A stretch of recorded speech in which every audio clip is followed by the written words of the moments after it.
Apply. How is this doing? Is this better?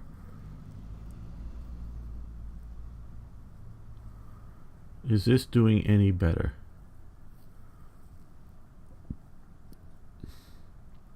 Yes, that is better.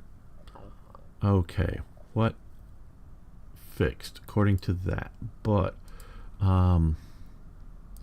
let me see about changing.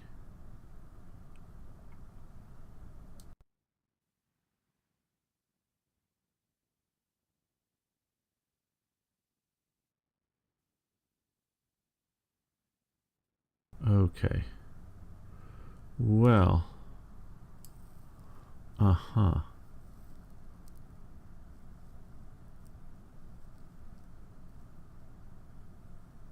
Well, there's no strange noise here really.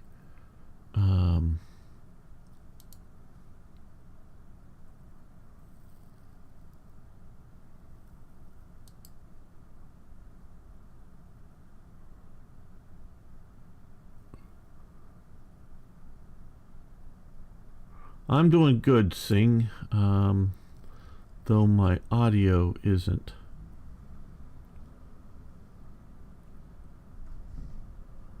Okay, now, let's see if I change.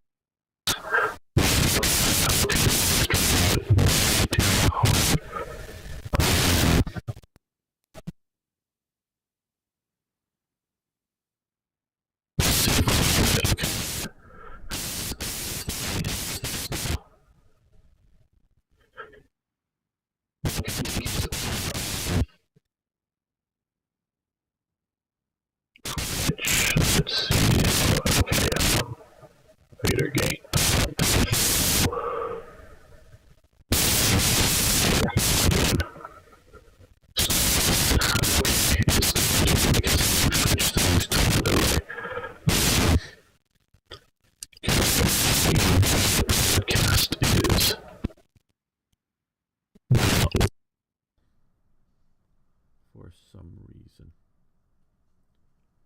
So it means you may have to put up with noise in the background. Let's do this. Okay. Right. I think this should be good again.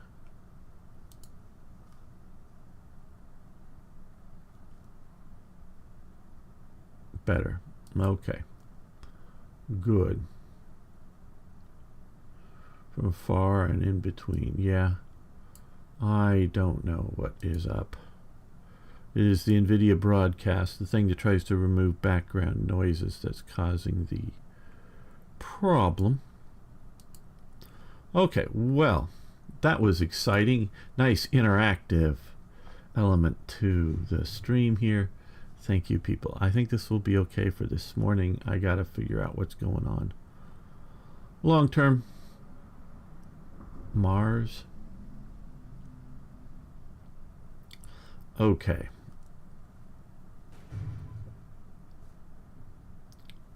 The audio is good.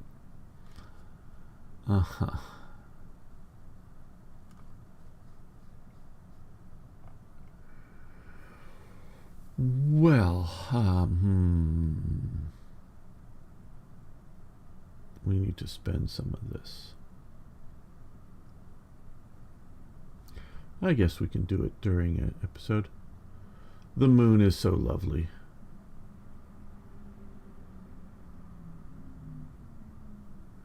Well, good to hear you're free now. Sing. All right. Yeah, let's make an episode. Hello, people over on Rumble. Looks like there's just a few. And I see an Arno over on Kick, but probably nobody else. Right.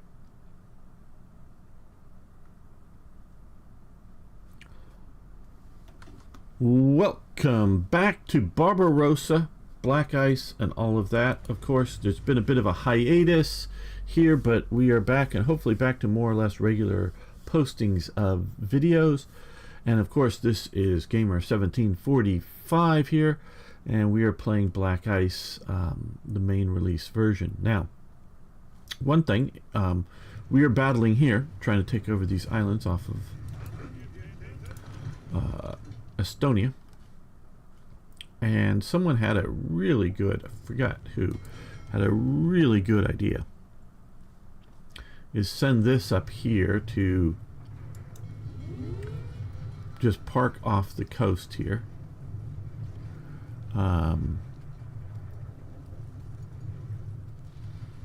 No, I don't want to use strike force. We're just going to park. We're just going to park there, so that they will give naval bombardment. These two pre-dreadnought class battleships should do good at naval bombardment.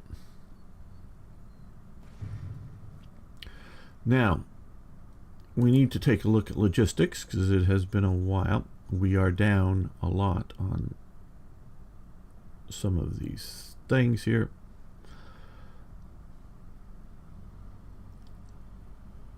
Garrison equipment, I know. Radios and support equipment.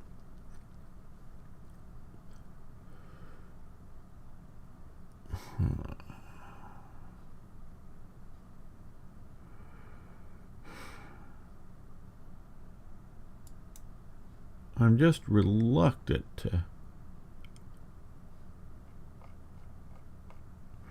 Well, let's look at our construction here. Okay, we are almost done with our early railway development, which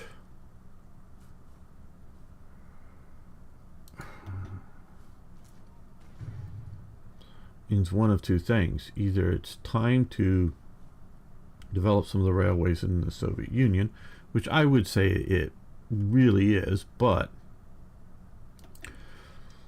I think we need more factories.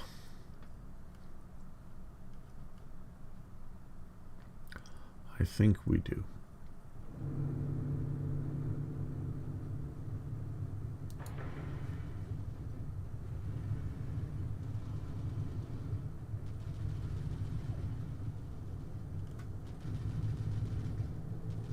Let's get rid of that. Oh, no. Get rid of that entirely. We want to do that because I clicked the wrong thing. There we go.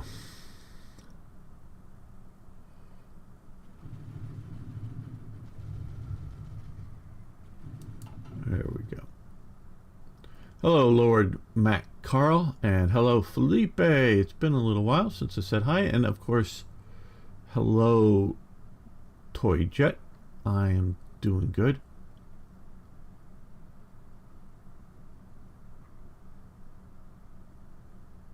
Well, cool. You're in your grandmother's house. That's cool. Well, the game's been going pretty good so far. We are started a late invasion, and we're heading into November here. So we're getting some winter effects. So we have to keep that in mind. This, again, to those that have not been watching the full series, this is more my experimental play with Black Ice, just to see how it is working. And Ragar's here. So don't take all of this too seriously. I am not. I have just wanted to see how it's working here, as it were, with all the updates. Because I rage quit about a couple of years ago, Black Ice, over some issues.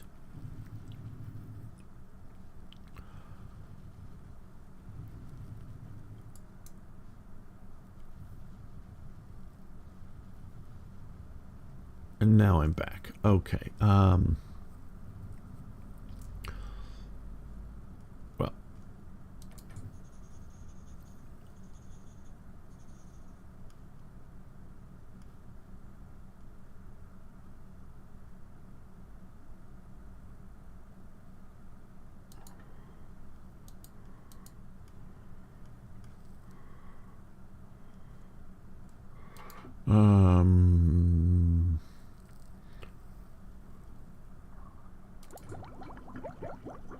That's not what I'm looking for.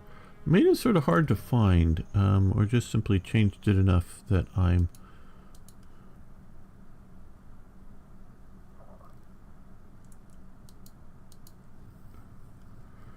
because I have changed the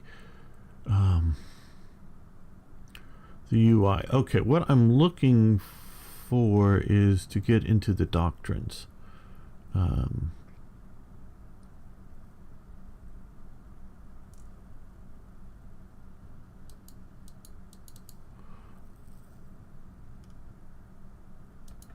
No.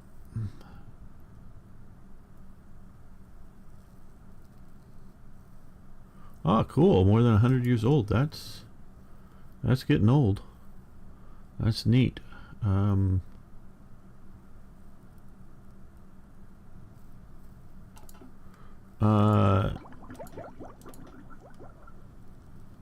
No, I don't mean. Okay. Oh.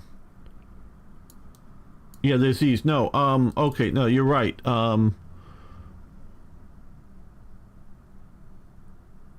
What? What am I thinking of then?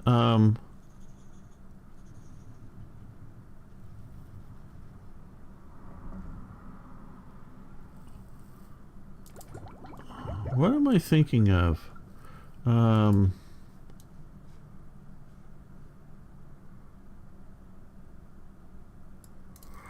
Gamer's having a brain fart now.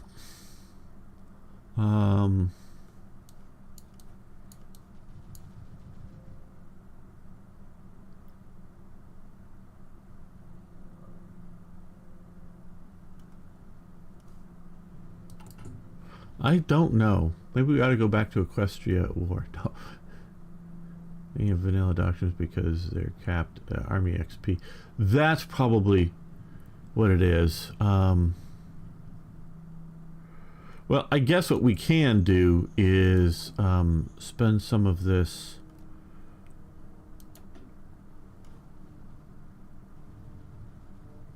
which is this here.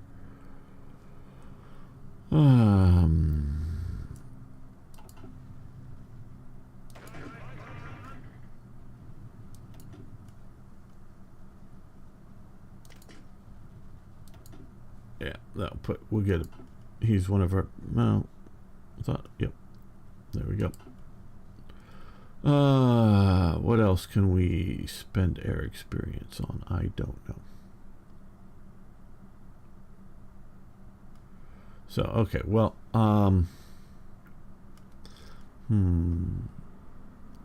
we've looked at decisions, we've looked at that, we're researched production. Now,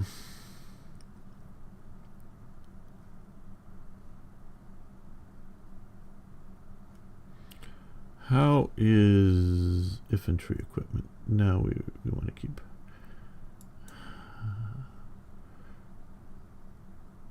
light vehicles. How are light vehicles doing?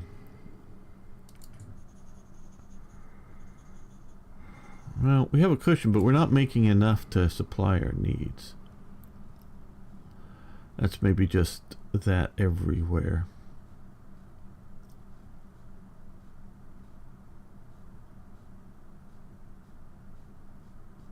Well, I guess it's okay. Well, I guess.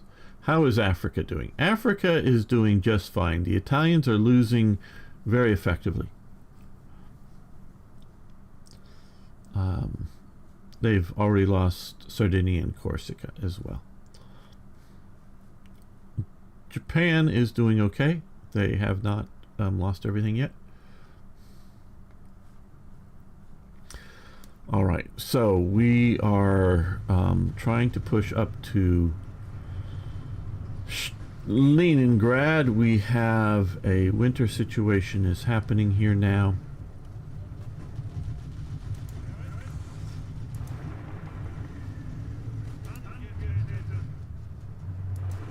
They can push into there. These guys can push.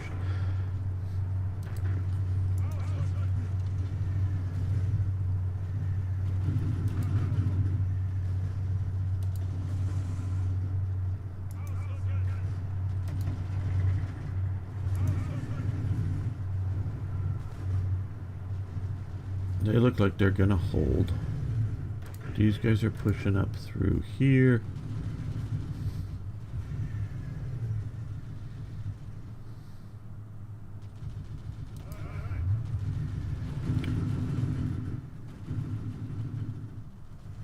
I don't think deeper is the answer here. I think it's push along here. So, we're gonna wait a little bit on that. These guys can join the push there. And these guys will support the push there.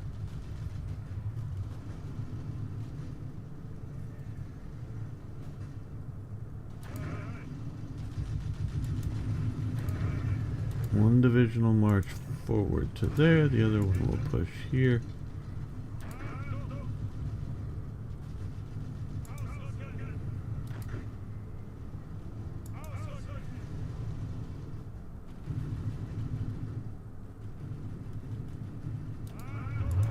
You push up that way. You push up. Well, you can just go to there and you can cross the river.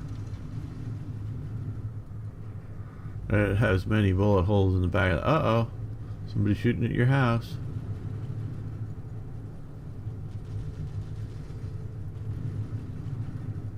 Well, you know, Italy's special.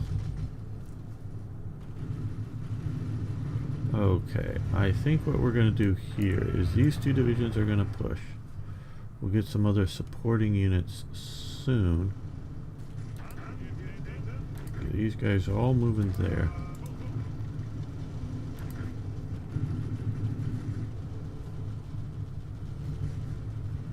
Now we're getting down to the Black Sea.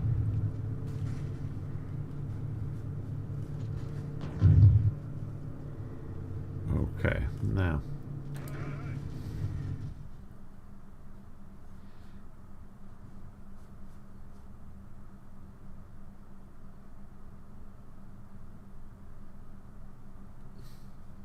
Yeah, well, that may be true, but all right, let's let this go here.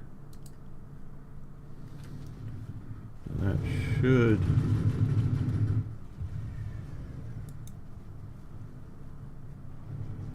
start this battle here. Now, what I want to do with these guys is support it from each flank. So this battle goes fast and hard.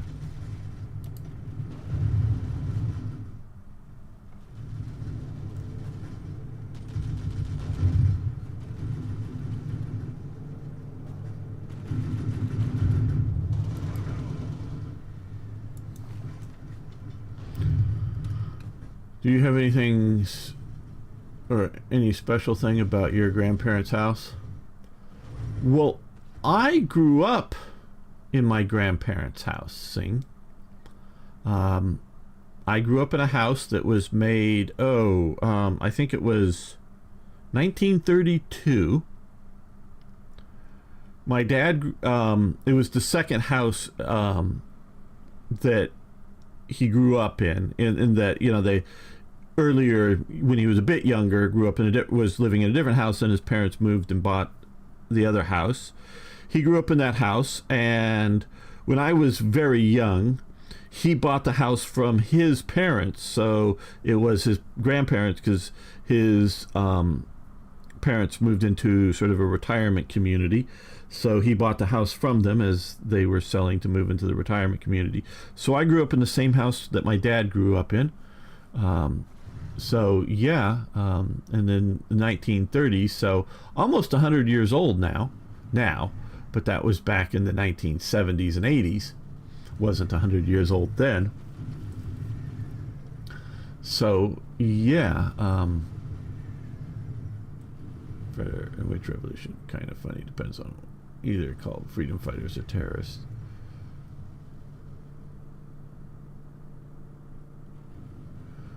Well, good to hear, Felipe, about the Panthers. And I'm presuming War Thunder, we're referring to that with our PCOS.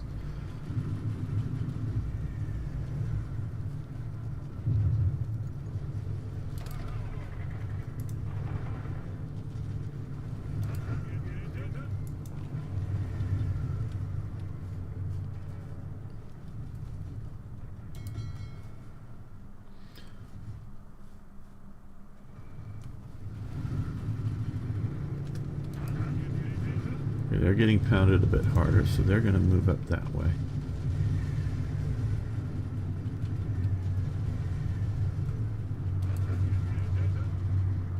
They're going to move up that way because we have forces coming up to relieve it.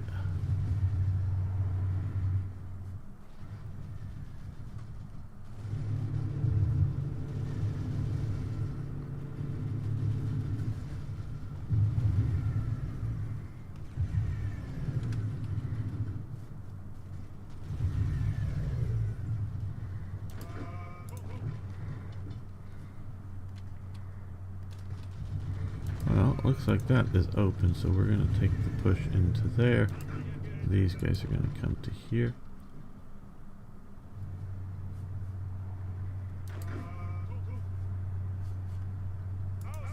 And these guys are moving that way.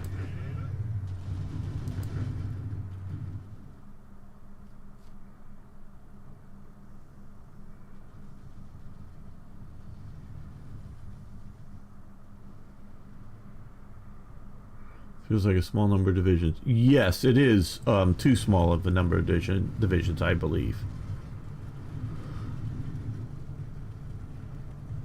Lord MacCarl, this was an experimental play to see how Black Ice had changed or not changed. So this is not what I would recommend doing for the game.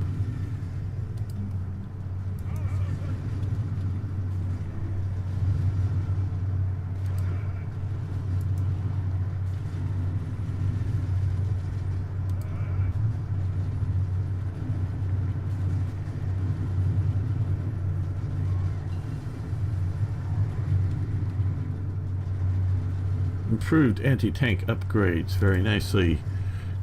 Good. Okay, now that didn't like that.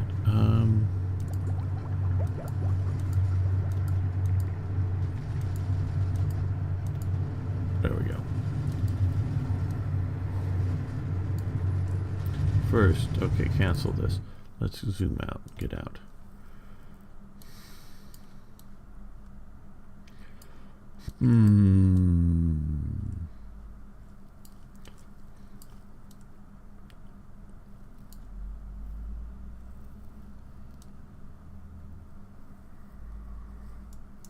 Well,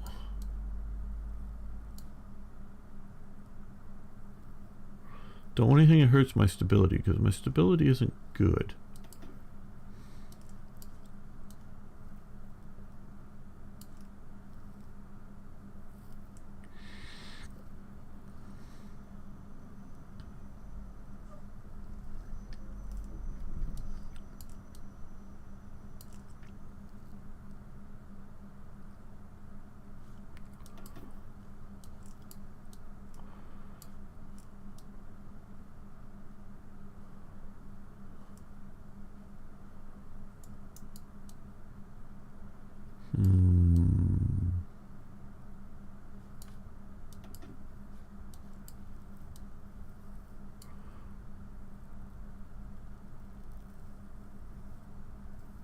I don't know if we want to do Arctic.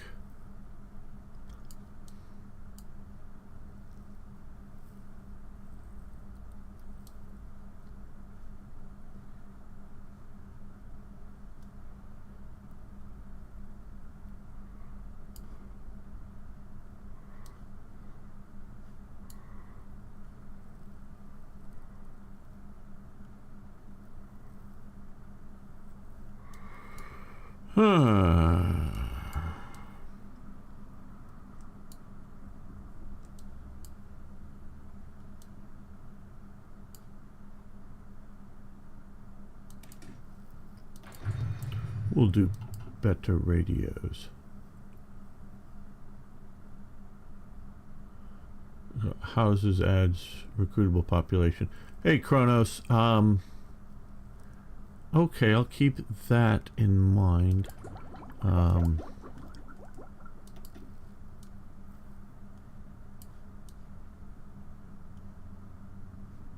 guessing houses is in here. Housing, so this would have been okay. Civilian factory construction speed, recruitable population 0.10%. Okay, good to keep, good to know when we get another slot open. Hello MMDB. No, I still have a few more episodes made of that. Don't you want to watch Nightmarish Ponies?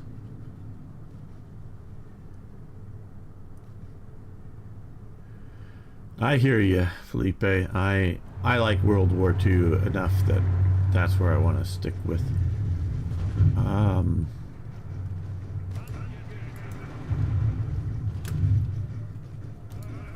Let's use that as a support element there. Close this circle or this pocket up.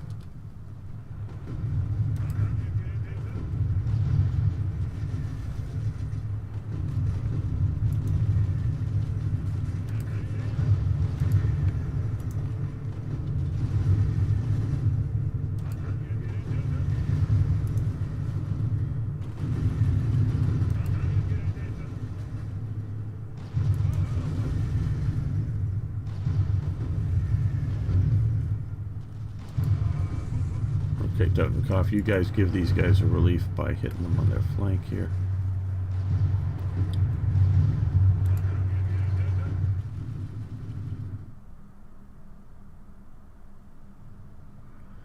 A metro mod for Hoi 4.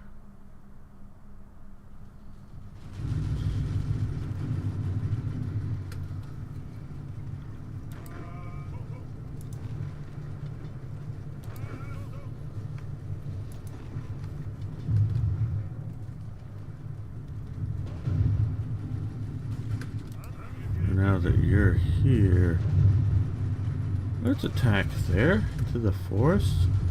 Panzers and forests always do well, don't they? But we'll we'll support it with them. There we go. That way we'll trap in a few more divisions.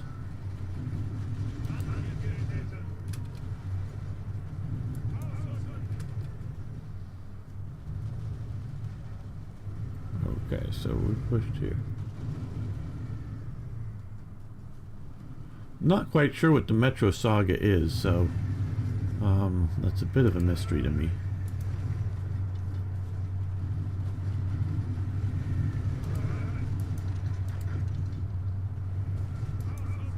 You attack there, because you're part of the, and you support that attack.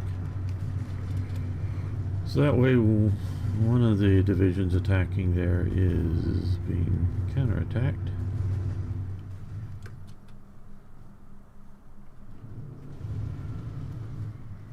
Okay, looks like we can take this city here, which is a good thing. I have tumbling after. Very good. IKB. Yeah, I'm probably going to release a few more of those just to clear them out, but don't worry guys, that's just a strange aberration once in a while. Send you on the train. Okay, now you should now be getting shore bombardment.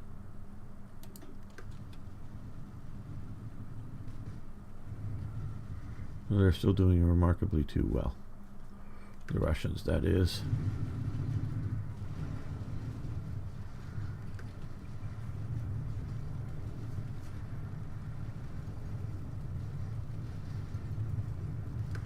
Okay, well, you're here, so you can support that attack. Turn that around a little bit.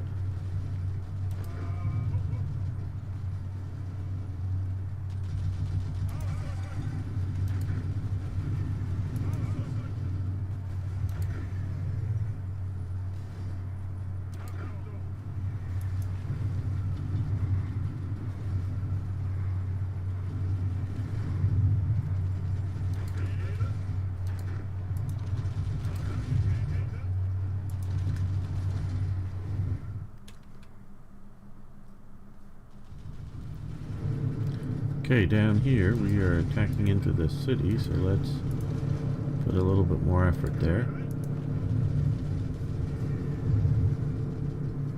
Okay, well.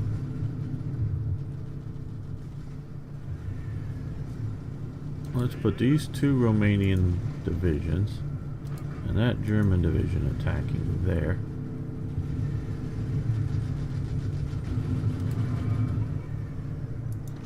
Let's put those three divisions attacking that armored division.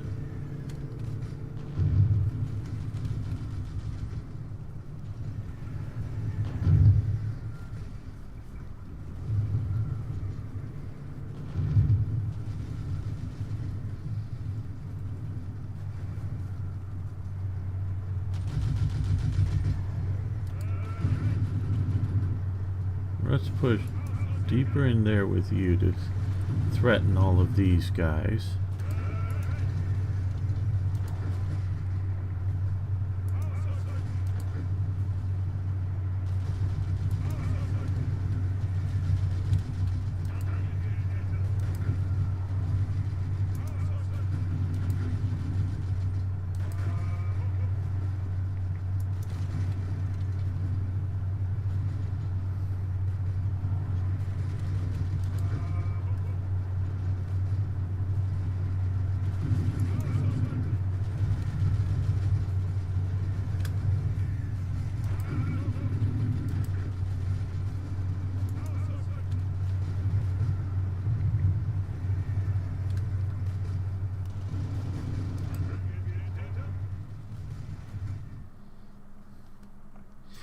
Wonder why you don't let the AI attack and micromanage the whole time. Because I'm an old school war gamer, I guess, would be the reason I like playing.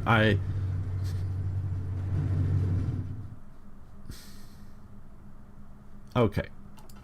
It's a good question, Kronos. Why don't I just let the AI attack?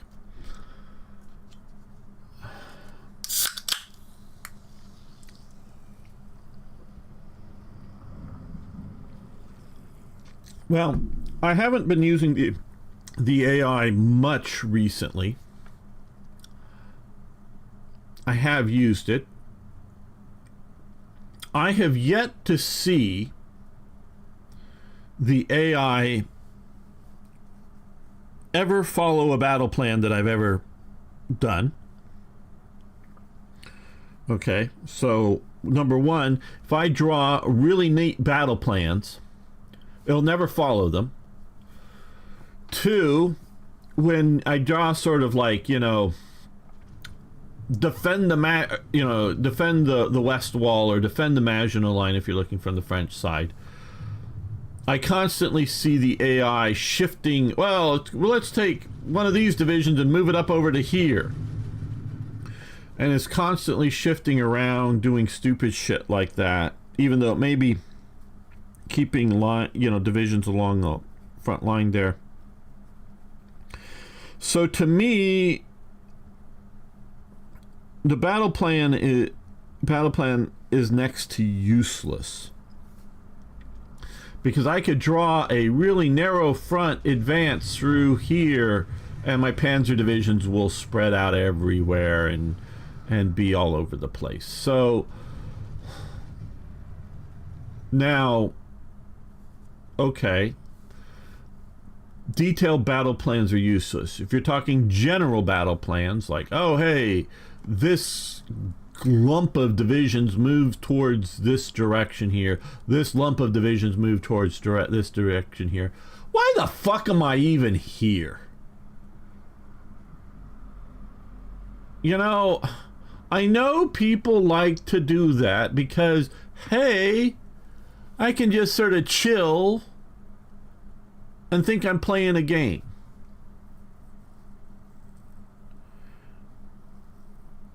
And if you go, well, but I like doing that. Well, cool. If that's what you like doing, I'm happy for you. I really, truly am.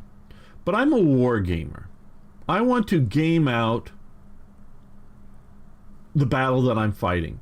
I don't just want to go, playing some various real-time, tactical war games. I don't just want to go, oh, hey, yeah, let's grab these 6 units and assign them to take this position, and grab these other 6 units and assign them to take this other position, and go and see how it plays out, and just sort of watch it, eat popcorn. No, I want to, tell this squad, move to that tree line. This other squad, move on top of that hill. Okay, you're now both in place. Let's fire the artillery on the enemy position and start advancing forward with this third squad from this other position, because the other two are set up to, do suppressive fire on the enemy, the enemy position. I want to tactically do that instead of just turn it over to the AI and say, yeah, these guys go forward to that side and these guys go. I want to play the game. I don't want something else playing the game for me. So that's at its core. Now, like I say, if I could draw battle plans and the AI would follow them,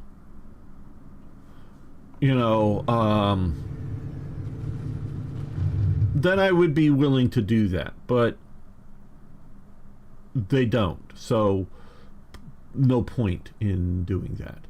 So they shift units to better positions to get supply better without these front lines. Allows gamer to have 15 divisions in one province and be forgotten about. Yeah, hey Ari. Yeah, I like the general ones. Okay, feels like taxing the mind to micromanage the whole time.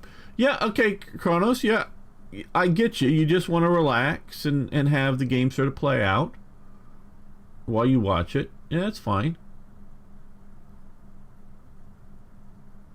Historically, yes. I hope the Indian-Canadian controversy ends soon as possible. I don't know what the Canadian-Indian controversy is. Unless it has something to do with Trudeau, but I don't know. Some banter, of course, but I have seen you do it. Yes. Oh, I know. I can forget about things. I definitely know that.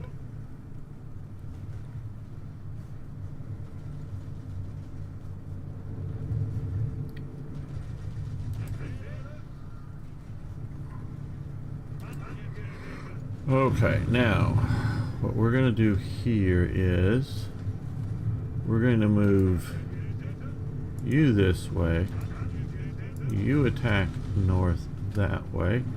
One of these divisions, we'll take this one, we'll attack that way, and you will support the attack. Now here,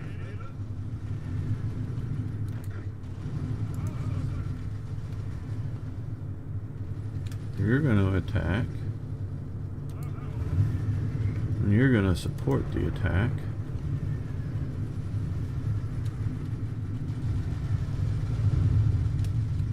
And you're going to also support the attack. Could take human and get the bonus.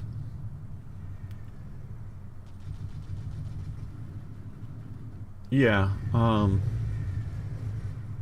and I try to tactically operate things well here. Okay.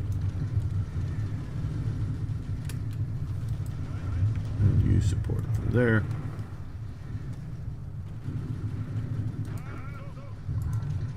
You keep moving up. See, we pushed as far as I feel comfortable pushing in here without getting more support up. So we're bringing up some of these divisions to support on the front line. You can start moving there. Let's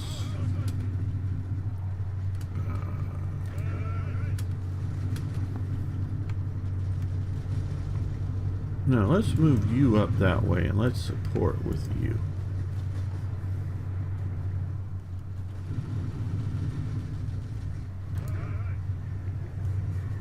Okay, these guys should be moving forward.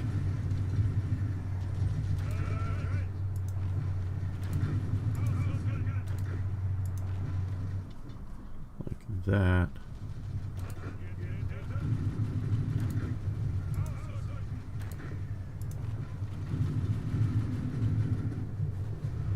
Okay, well.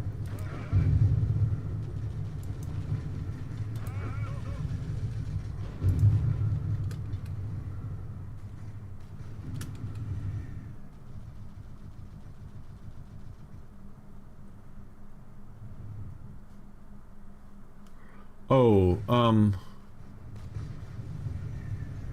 for some reason it doesn't let me cross that way. I don't know if there's a Soviet ship up there somewhere, I think.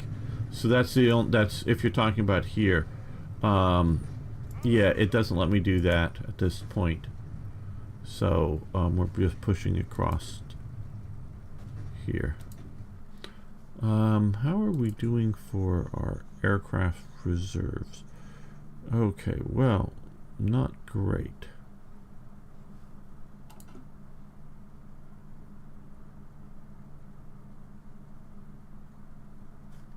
Yeah, well, we do have some of the SS, and we're way too low on things like radios and whatnot.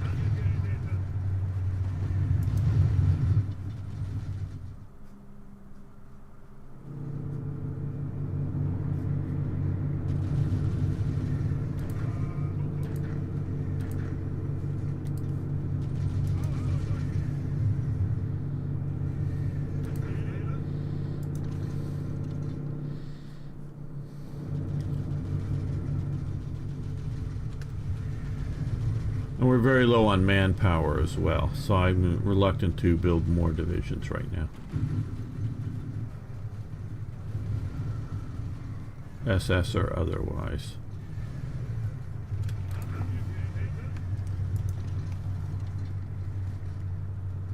Okay, well, you guys can start moving forward as well.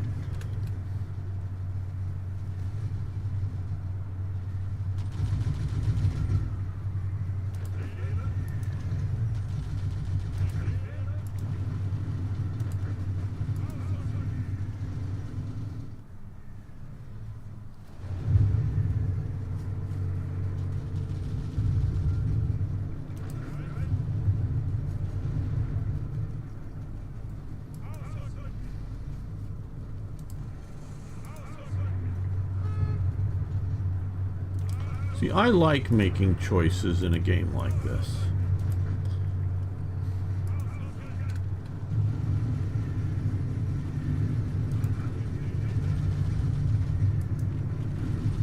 Do I move into the pocket or do I move up to the front lines now? What do I do?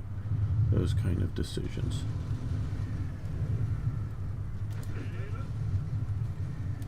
Okay, now see, he's attacking into here and is not doing so well. So what we're going to do is we're going to attack there, which will be attacking on his flank, which will hopefully give enough time for these guys to be able to defend here, but maybe not. Oh, they did. Well, they're both retreating and they're defending. Okay, well, not maybe the ideal outcome, but still.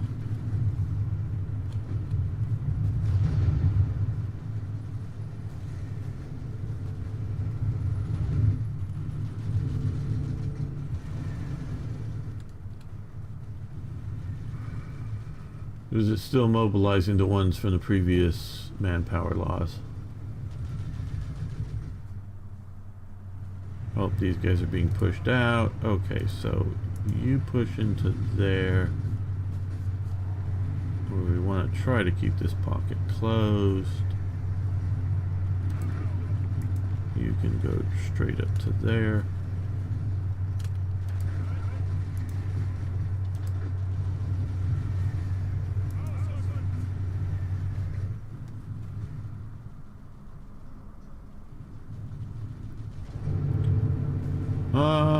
I don't know if they do. They might. Most look like they have BTs, but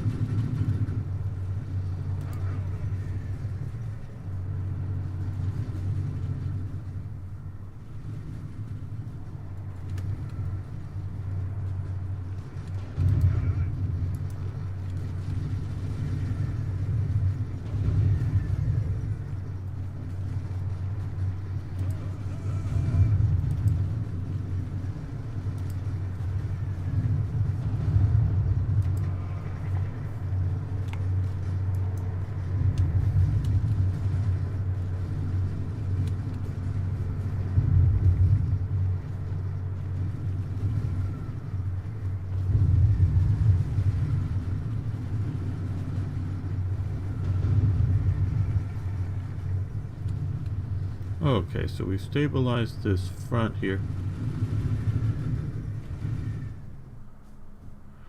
I don't know. You very well may have spotted something like that.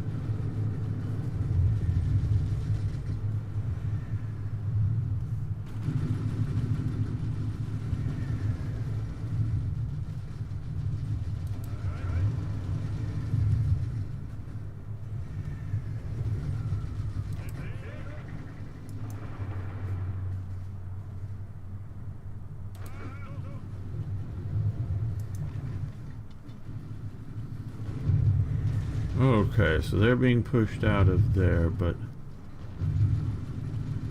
we've got reinforcements coming in. Let's push there with you, and you can support.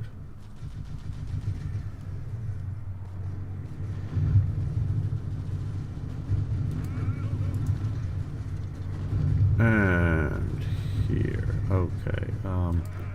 Let's attack with the German division that way, and the two Romanian divisions that way.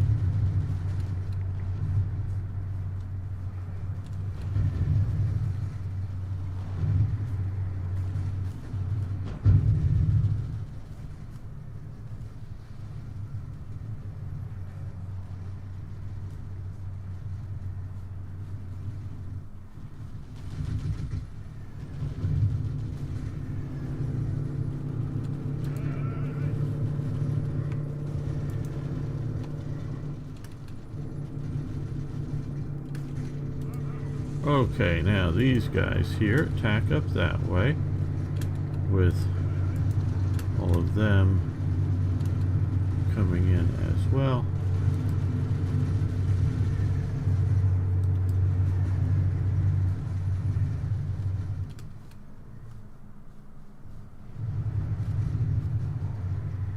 Okay,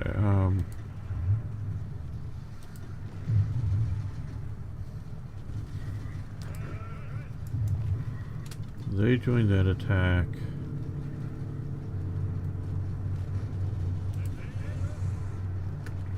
These guys can join this attack. Looks like too many divisions will get out, unfortunately.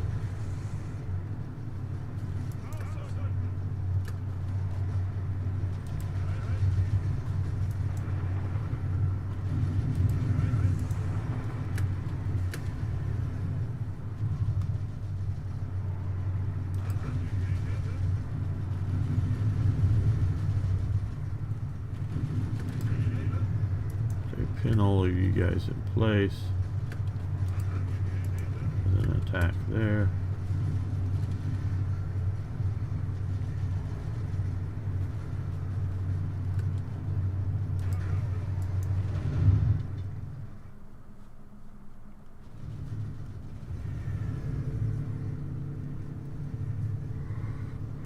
Alright, well, it looks like our front line, our troops are caught up to the front line, so that's good.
Let's push to there.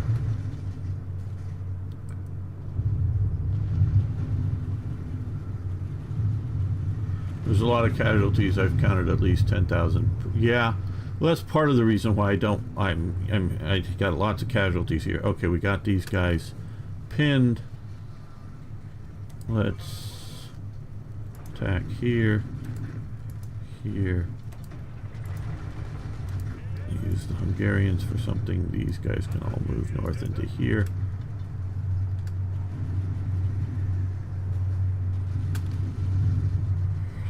It's part of the reason why I don't want to, you know, save some manpower for dealing with frontline stuff here. Okay, we got these guys pinned. They're retreating out, I see, but we got these guys coming in from behind them, hopefully. These guys coming up from there.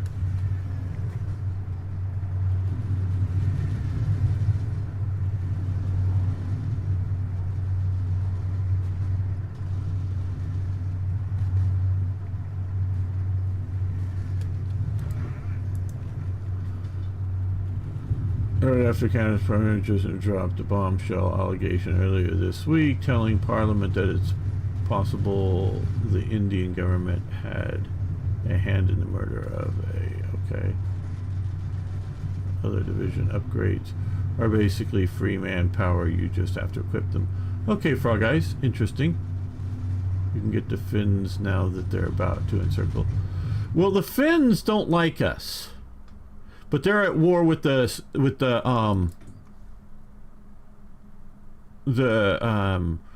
Soviets as well. So the Finns are at war, but they're in their own private little war.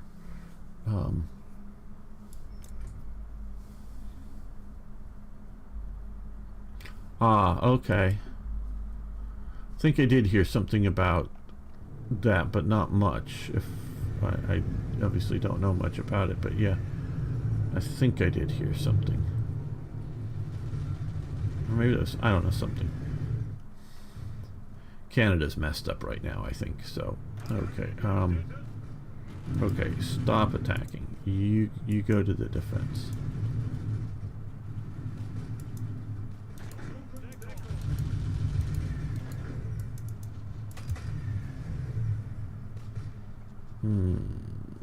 You're not listening to me.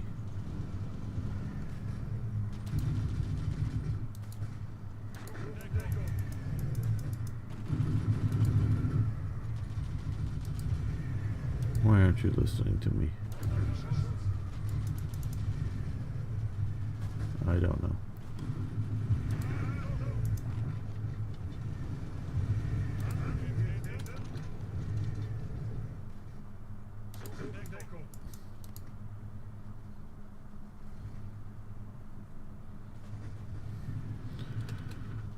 Hello, Apache. How you doing?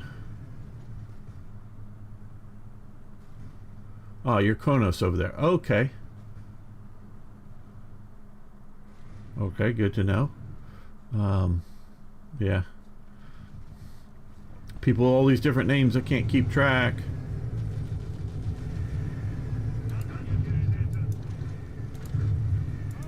Close this before they get out. Probably too many are going to get out, but whatever.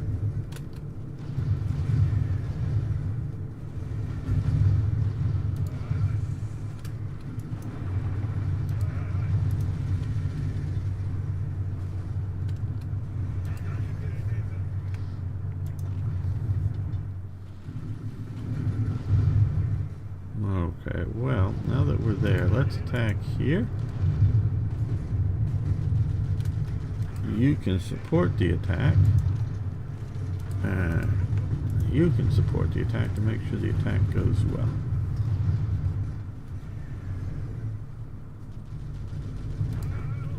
You're trying to get across the river. You need to get back into that city.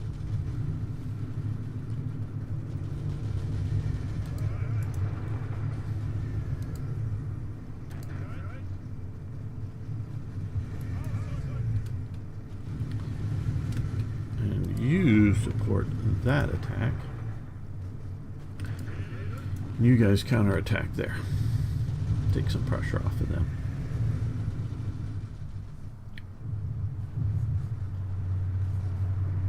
Oh good, we've closed the pocket again here.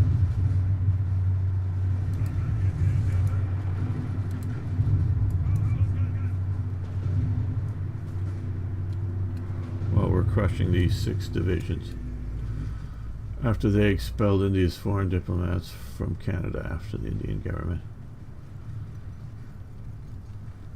banned each other's country's visas. Oh, how interesting. You have a lot of army experience. Yes. What should I do to spend it on? I know I do. I have a lot. I don't know what to spend it on.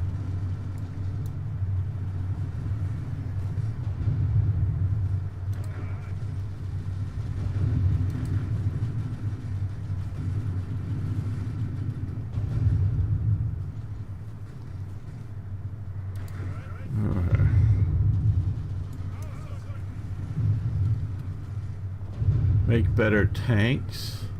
Well, right now we are following the historical models, toy jet. So not really a real option.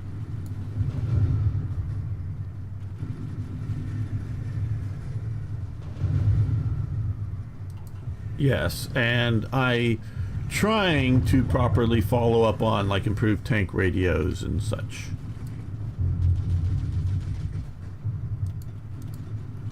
Okay, housing was suggested for better.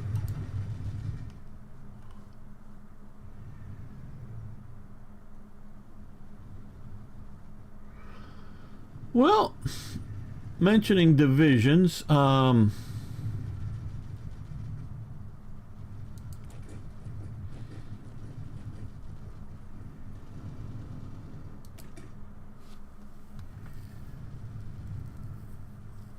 me that looks fairly good. The other one that's being used, that's also fairly good in my opinion. So I don't know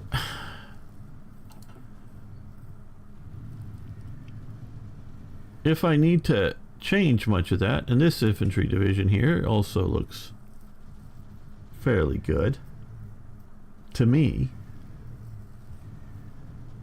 Tigers, well, I'm having enough trouble producing where to jump from to... Oh, yes. Because it's still mobilizing manpower. You could get... Really... Okay, well... no,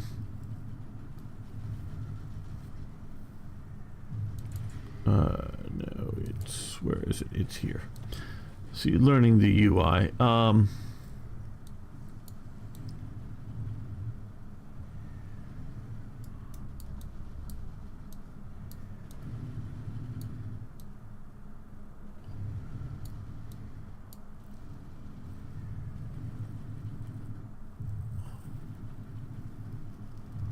I guess we could do that.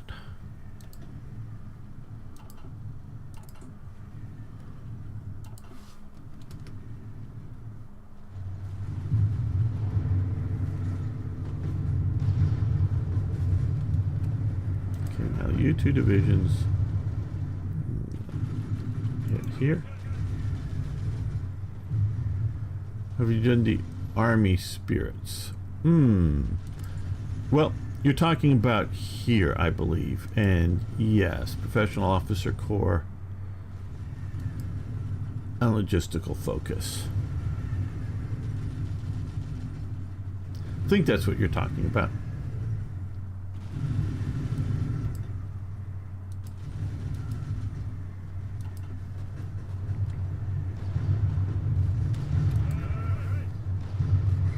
You can support that attack.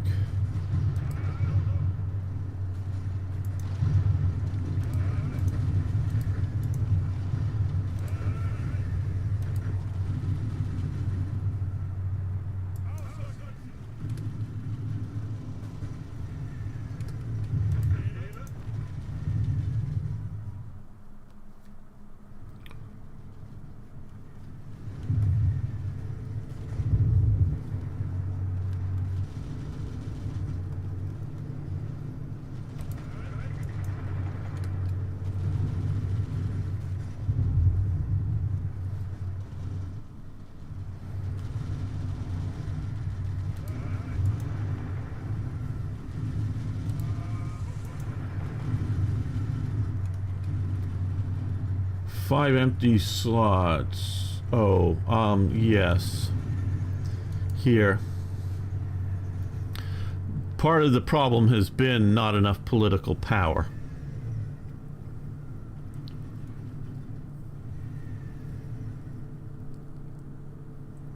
Oh, we've maxed out the army, so,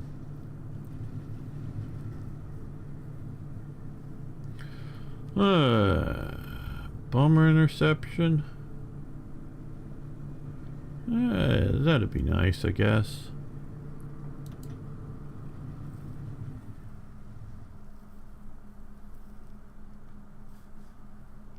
This, for all the stuff they've added, they don't give you enough political power.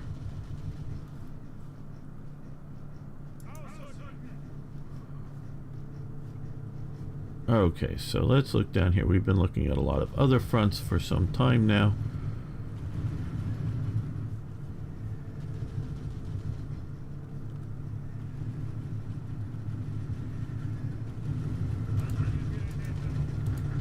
Those two divisions will push there.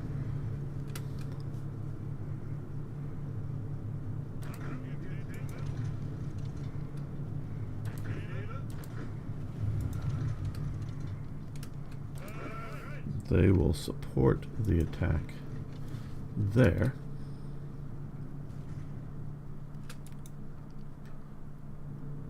Now, this German division,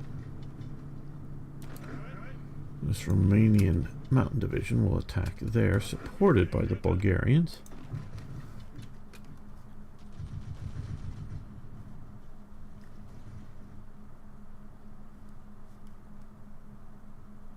Oh, it's very weak down there. Very, very weak. That was very much of an afterthought that I sort of did.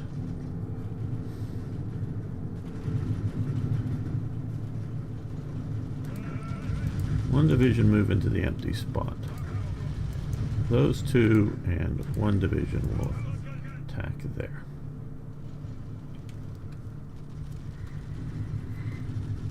These guys will cross the river, and these two divisions will attack there with these guys in support.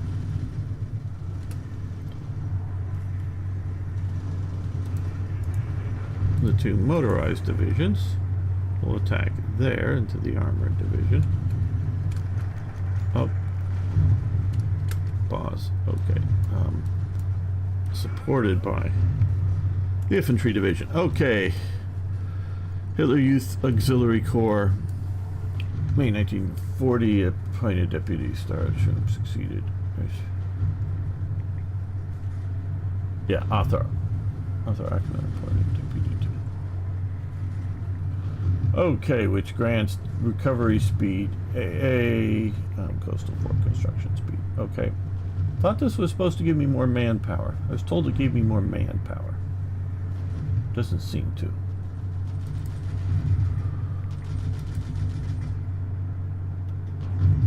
Okay, well. Waffen SS expansion, we'll do that for 14 days there.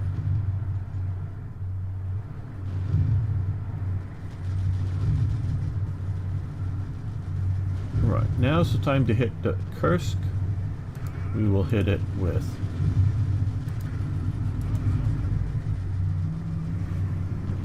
those three divisions and this one supporting it. Now here we're going to hit that division with this one supporting.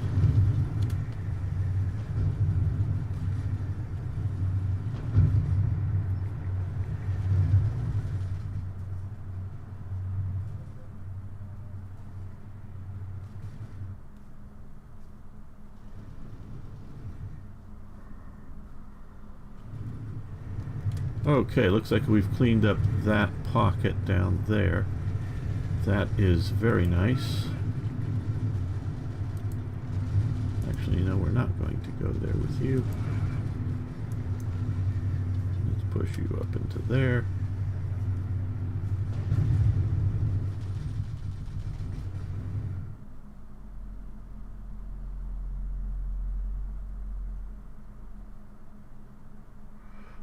The Luftwaffe divisions.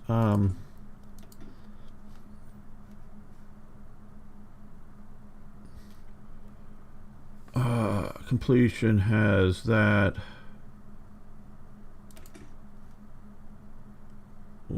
Luftwaffe will lose additional abilities. Their thirst for men boosted their strength of the hairs never ending. Provide additional ground support. Basically, it's going to weaken the Luftwaffe and give us, I think, some more units, but not sure on that. I don't want to do it. Logistics, yes. Well, okay.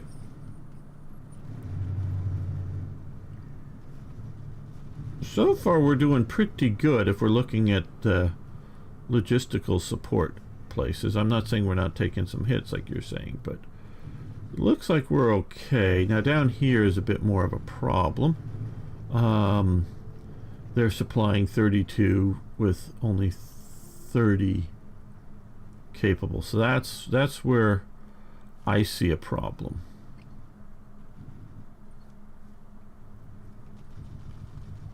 Maybe I'm missing something, but I think that's doing pretty good actually.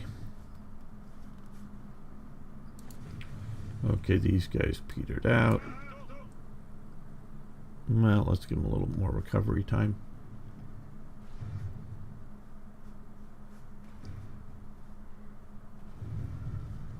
Well, we're going to end this episode, not the live stream, just this episode here.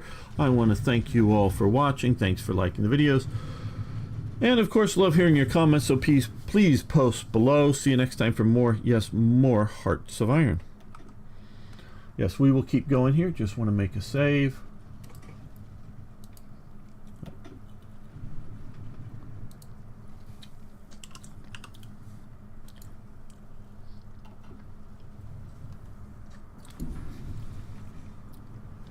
All right, let's continue.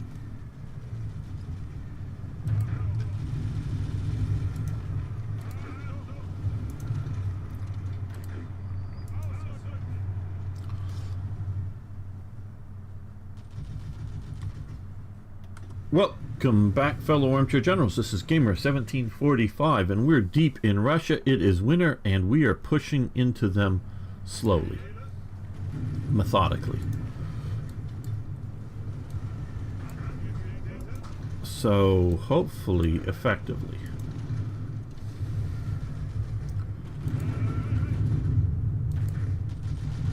I'm seeing these. Well, that one's not too bad, so you can join that attack. You can join that attack as well. You guys move up there.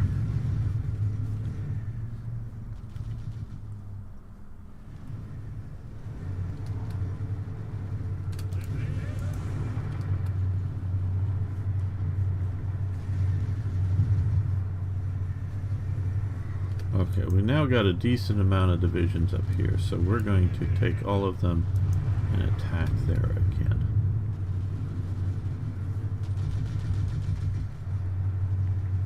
I am not going to besiege Leningrad. I am going to try to surround it and cut it off before plunging straight into it.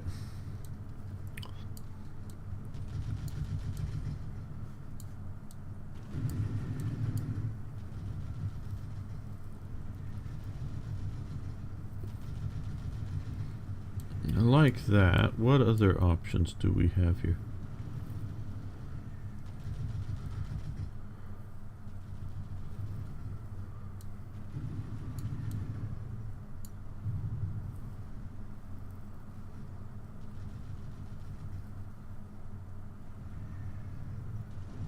Yeah, we'll do that.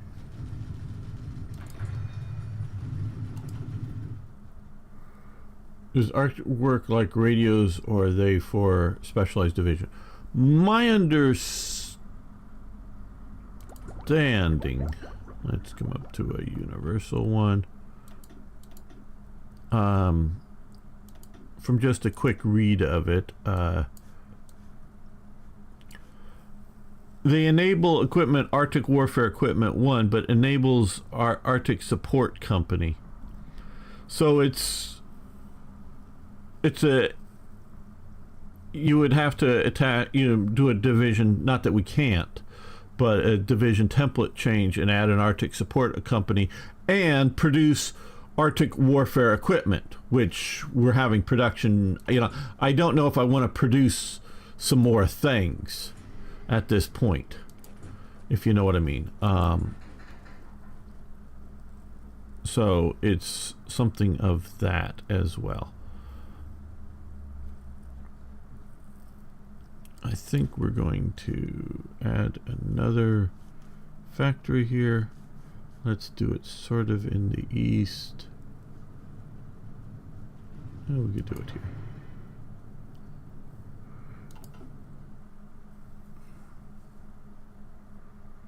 On doctrines. Well, oh, you mean to boost their research rate? I'm guessing is what you mean here. Yeah, it probably would have been a good idea. Yeah, that would have been a good idea.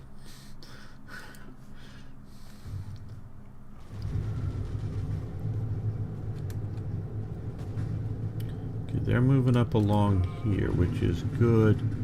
These guys are pushing there, which is good. Well, oh, there's two divisions there. That's a bit more than I think I want the Bulgarians to fight alongside the Germans with. Okay, so we're pushing up there a little bit here.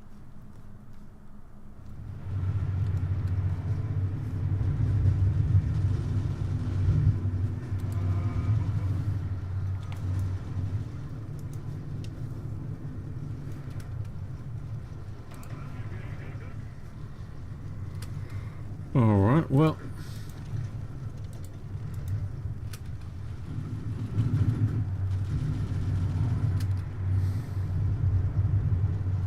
see, I grew up watching the series World at War. It is a great series. I highly recommend it. It is dated. The big way it's dated is it was made before the ultra secret, that the Allies had cracked the Enigma codes, well, multiple times.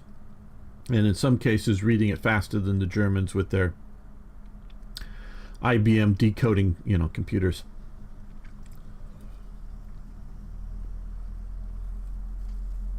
Though mostly it wasn't faster.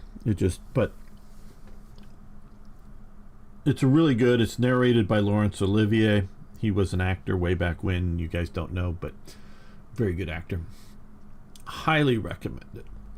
But within the series, there's a tale of two cities. Not that they call it that. One was the Battle of Leningrad. One was the Battle of Stalingrad. The Battle of Leningrad is a story within this series, and I think it's essentially true, of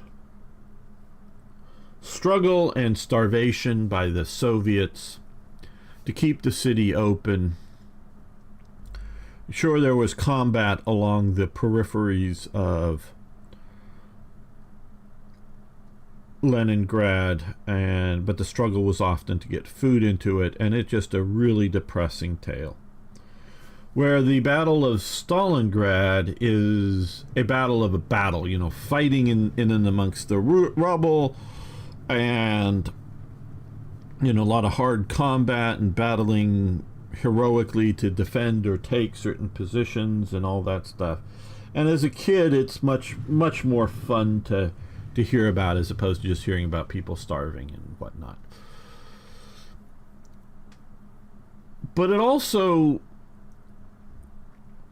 is a tale of two different situations, obviously I've just described here, but one in which the Germans, or an attacker, doesn't really matter that it's the Germans, but an attacker attacks a city and fights in the city,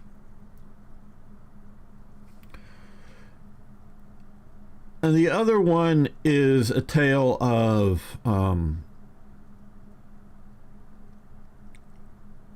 surrounds the city. Now, they try to take it mostly by starvation. Oh, sure, they bring up some heavy guns and artillery and bombard positions in places and just sort of hope it collapses, shall we say. Probe it a bit. And they're definitely fighting, to Lake Lagoda or whatever here that freezes over, that they're, in warmer times, shall we say, they're running, ships, boats, whatever, to resupply Leningrad. When it freezes over, there's truck convoys and other, stuff moving across the ice. I think they may also be doing, just wagons too. And so, the Germans are fighting around here most assuredly, and it's a trickle support of a lifeline. It's not 100% surrounded, but it's mostly surrounded, if you will. We're here in Stalingrad. The Germans never cut it off, and they basically don't even try to get across the Volga. At least nothing serious. I mean, they may shoot across it some, but they don't try to get across it. Now, these two lessons, many, many years ago as a boy, I learned from this.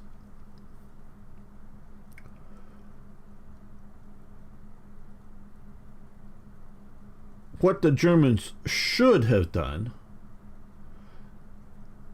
at Leningrad was cut the city off like they did, and maybe give it a bit of time to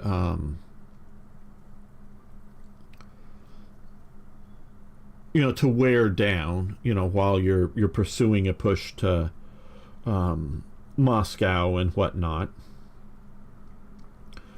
But at some point, gather your forces. And I know this is hindsight that we're looking at. I'll get back to the chat in a moment. Because, the Germans, they don't know that maybe just, a few light probing attacks and the front line will be sort of empty because either they pulled out or they're all starving and they've run out of ammunition and it'll just all collapse. You don't know this. This is with hindsight, obviously. But that they should have then done a vigorous assault on Leningrad because there was, in a practical sense, no way to effectively, notice my words, effectively support a significant battle in that city, either moving in, munitions or reinforcements. Not, because again, notice I said trickle support. They could trickle some support in. Now, so that's what they should have done, because once you take Leningrad, at least, because I know this does ice over up here. And it used to, people. Global warming has been happening since the 1700s. People. Global warming has been happening since pre-industrialized times, at least in the European hemisphere. I read accounts of like 10 plus feet thick ice in these ports and just sort of icing this thing over. I don't know what it's doing there now in wintertime, but it was huge. And the Thames or Thames River, however you want to pronounce it, at London, which was its first sort of wading crossing point, used to ice over, not during Roman times. It wouldn't ice over during Roman times, but it would ice over in the 1700s, in which you could build wooden structures that would be there for frost fare during the winter. It would ice over. Stopped, I think the last one was around 1805, give or take 2 or 3 years. So pre-industrially, yeah, global warming is real because there was a mini ice age, at least in the northern hemisphere in Europe.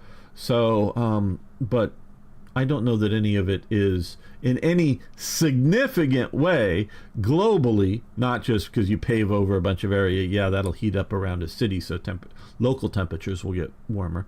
But in any significant way that it's man-caused global warming, as opposed to natural causes, shall we say. But by taking Leningrad, you've opened up at least partially a port, rail structures that can be put back into use. You can shift all of the forces that are sort of facing north to face east. If the Finns still refuse to leave their border territories, and it very, very, very well may have changed had you effectively taken Leningrad and taken this area, the Finns might have changed their mind about holding at the, pre-winter war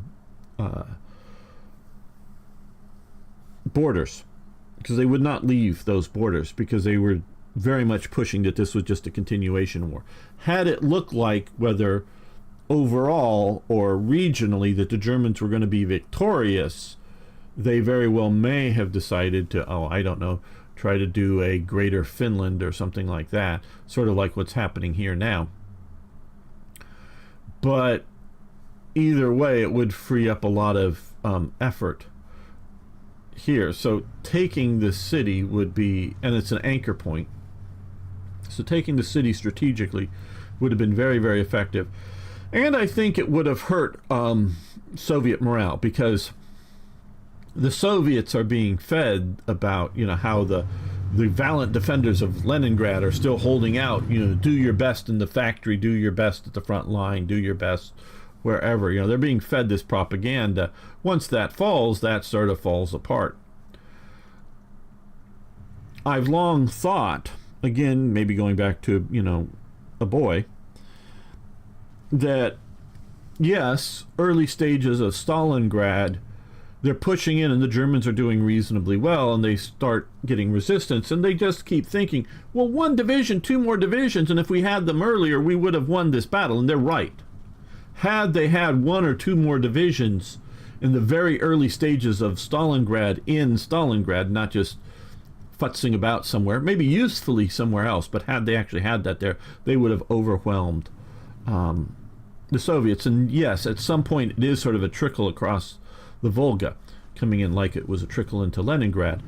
But that ties up so many German divisions there, leaving Hungarian, Romanian, and Italian divisions primarily holding the flanks, which allows for the pincer movement.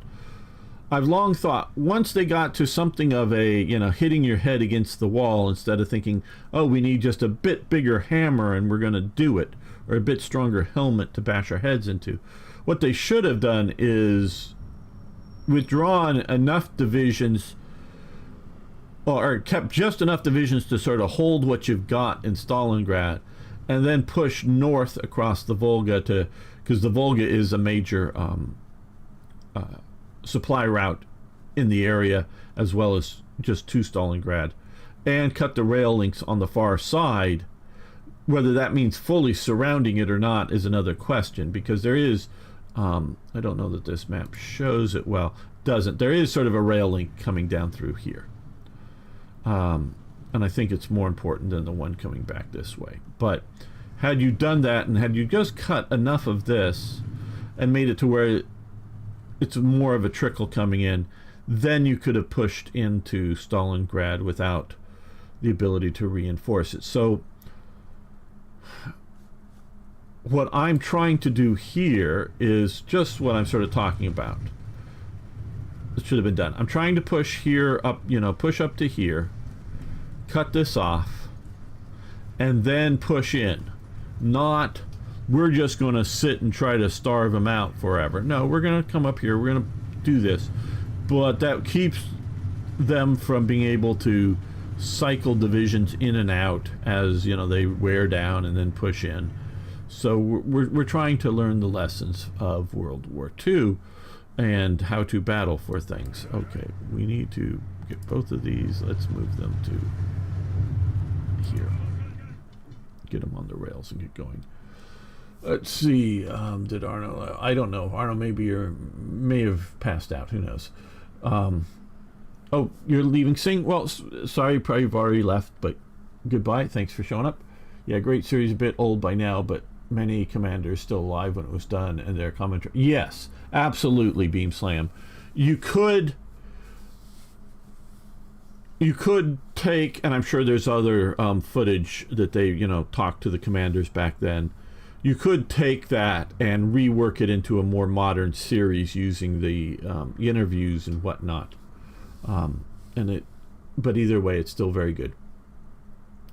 Germans didn't have enough artillery. They didn't have enough of anything. So I don't know what that means. I mean, you're talking about whether besieging Leningrad or Stalingrad, I presume, but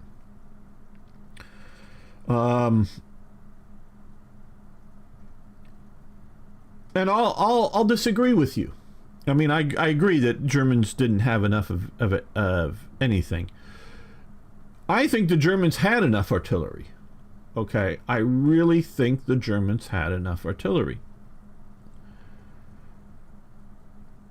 What the Germans didn't have enough of was ammunition for that artillery. Okay?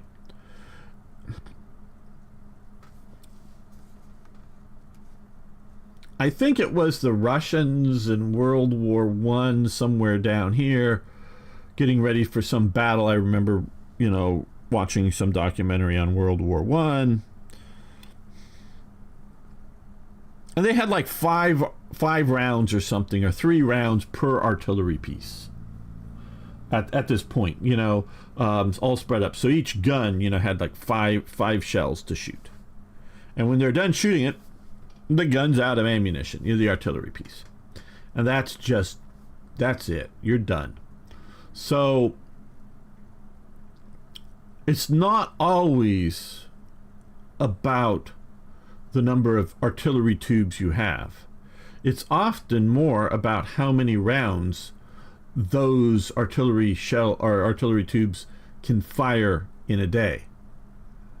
So I looked at what they deployed for Leningrad siege. It was pittance numbers.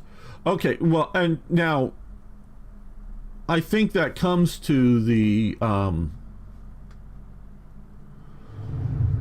I'm not going to disagree with you on that it's a pittance numbers. I think it comes down to the idea that they thought they could starve the city out. So why send in more artillery when you have battles to be fought? You know, it gets back to they don't have enough of anything. And again, I haven't looked at the number. I mean, I'm sure they talk about it and reasonably accurate in, you know, the episode on Leningrad for World at War. So I'm sure I've seen it at some point in my life. But is it how many guns you're pointing at Leningrad or how many shells you're firing per day at Leningrad? What really matters? The only reason you need more guns is if the artillery that's sitting here that can sort of shoot here, okay, but there's attacks happening over here. And if you don't have guns over here, well, yeah, they can't, you know, you don't have guns to react here. But if you're talking about a limited front like Leningrad, and the artillery pieces can range over the area of the battlefield, does it matter if you have 10 guns or 40 guns if you have the same number of rounds? If you have 400 rounds sitting there ready to go, and trust me, 10 guns can shoot 40 rounds in a day. Or, you know, so is it those 10 guns shooting the 40 rounds, or is it 40 guns shooting those 400 rounds? You know, it spread out along the front. If you have a large area, yeah, the tubes matter because it can only engage so many positions at once, and especially in World War II artillery, because you know, modern artillery, basically good modern artillery, you can fire 5 rounds from one gun before the first round lands and have all 5 rounds more or less simultaneously on that one target. So one gun is, you know, can blast a target with 5 rounds. World War II, you can't readily do that. They're getting a little bit of time on target, the Americans are, but that's way late in the war. Mostly it's not. So you don't want to just slowly have one gun. I mean, one gun is sure better than no guns, but you want to have 3 or 4 guns blasting a target at once. So it comes down more to ammo and logistics, the number of artillery tubes. And that's something you have to keep in mind. So had they put just a few guns there because it's a limited front, a few big heavy guns, and if they were feeding them lots of ammo, well, that's effective. Doubling the number of guns doesn't really, you know, at some point for a limited front like a siege of Leningrad, doesn't really matter if you're not needing to task many different artillery, calling for artillery at many different positions. You're just bombarding some area. So number of guns isn't always telling. Now maybe they, you know, each gun every day gets 10 artillery rounds to fire everywhere in the Wehrmacht, you know, or on the East Front. So number of guns would matter just because it's it's the only way they're doing it. So yeah, you have to look at the overall picture.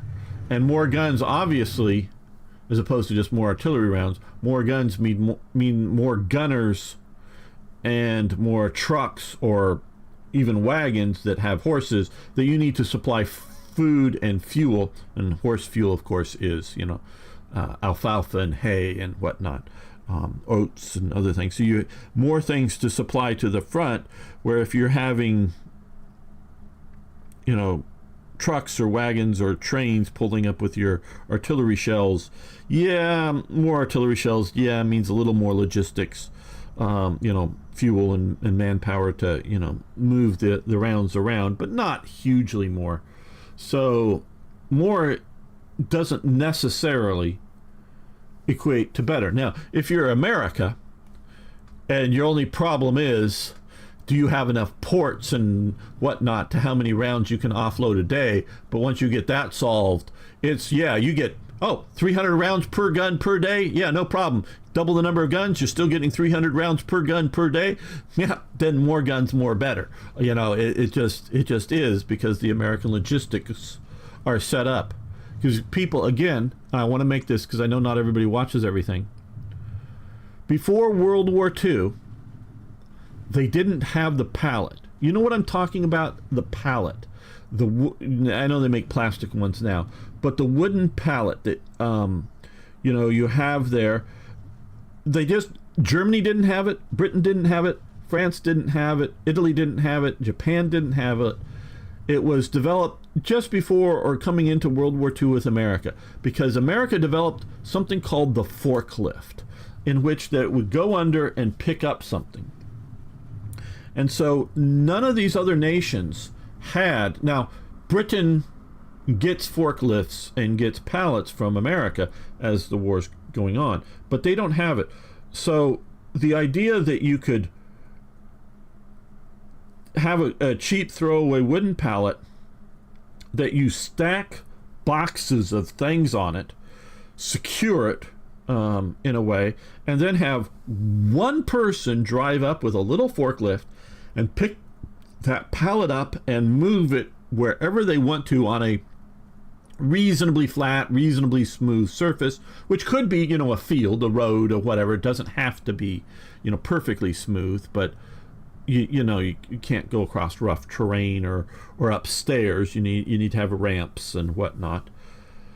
And so the logistical power of having a train pull up, having a forklift come in, pick up the pallet, drive onto the train car and drop a pallet and drive off, and another one, quickly load that train up. That train goes to a port somewhere. Another forklift comes in and picks those pallets up, takes them to the side of the dock. The dock can then, whether it's like a cargo net, lower the pallet down onto a cargo net or whatever, and put it onto a ship, and the ship then, some of the loading is better and worse, whatever, doesn't really matter, but then get it off the ship, put it onto the dock next to it. If you have to rebuild it, restack another pallet, and then you're moving those pallets of goods by one person using a forklift instead of 10 people with carrying the crates or whatever, and you're moving that all the way around, and you're doing those pallets up to literally putting them onto the trucks and breaking the pallets down next to the artillery piece or next to the field kitchen or whatever that you're breaking the pallets down. That is a god-tiered weapon in logistics. You got to understand. So the Americans have this, compared to everybody else, and it's only the people like the British and the Free French don't even exist enough to do it. And okay, if we British and Commonwealth, Australia and wherever else, that are getting to use some of these forklifts. Nobody else has this ability, so it's radically less manpower, radically faster moving of supplies. That is, literally god-tiered compared to everything else in this war. So that alone, the pallet alone, because I often talk about how, particularly with the Germans and the Blitzkrieg, in France with the jerry can, and how the jerry can revolutionizes refueling. Now the Ally and that is sort of god-tiered in 1940. Now by 1942, both the British and the Americans have adopted the German jerry can and learned all the lessons you can learn about from the Germans about how to resupply fuel motorized forces. So both sides are doing that equally, except for the Americans now have pallets that they can put either the big 50-gallon, fuel cans on, or pallets of jerry cans to move those around. So they, step even that up one above it. So you have to understand the war in those terms to understand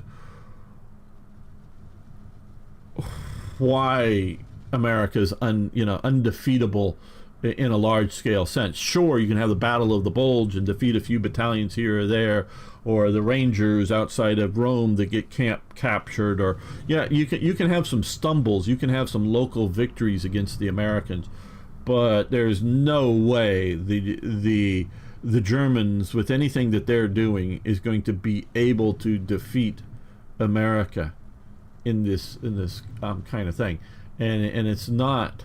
I mean, yes, the Americans are eventually become equally competent at the tactical fighting, the soldier and the tanker and whatnot, as the Germans. They weren't that in 1942. Kasserine Pass happens in 1942 or whatever. They weren't that in 42. The British were about their equal but very different tactics as the Germans.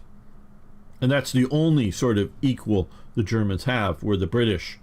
And the Americans come up to at least being the equal to the... Now, of course, we can look at, not all divisions are equal, whether that's on the American side or on the German side, and you have Panzerlehr and Leibstandarte and other really, premier German divisions, certainly. But you look at some of the very good American divisions, they're getting there. And they're definitely the average German division versus the average American division is equally competent. By the time mid 1943 rolls around, I would say the average American infantry division, the average German infantry division are equally competent. Then you throw in the superior American logistics, and you get overwhelmed, and some superior American equipment like the M1 Garand. You get the overwhelming, as well as just like overwhelming, sort of logistics, overwhelming air power and artillery and whatnot. You get it to where the Germans just are not going to be competitive in the long run. Now let's see what you've been saying in chat here. Okay. I remember how Zhukov complained how the Russian artillery has one shell per cannon per day. Both sides used a lot of artillery shells without having sufficient industry behind them. Absolutely, Ragar. That's exactly my point. Machine pistol in 2 days. Okay, I think that was one of the ones we're researching. But frankly, Germany had much easier time to supply their armies near Leningrad because they removed Russian ships from the Baltic. Absolutely. And that is a very real thing. I have not watched all of TIK, a YouTuber. I presume you all know who he is. He is still going through his deep dive on Stalingrad. I've only watched a few of the episodes in total and bits and pieces of some of the others. But he is very right that logistics down here is very hard versus logistics up here. And Germany, outside of dealing with North Africa, basically has an easier logistics setup than either Britain or America, in that they have to transport functionally everything across the seas to somewhere else, and maybe multiple times across the seas, from America or from Britain to North Africa, then from the sea, from some supply depot in North Africa to Sicily or something like that. So they have a more difficulty time in fighting the war in that sense. Yes. Russian army still relies on loose boxes even today, taking ages to unload trains. Well, yeah. I've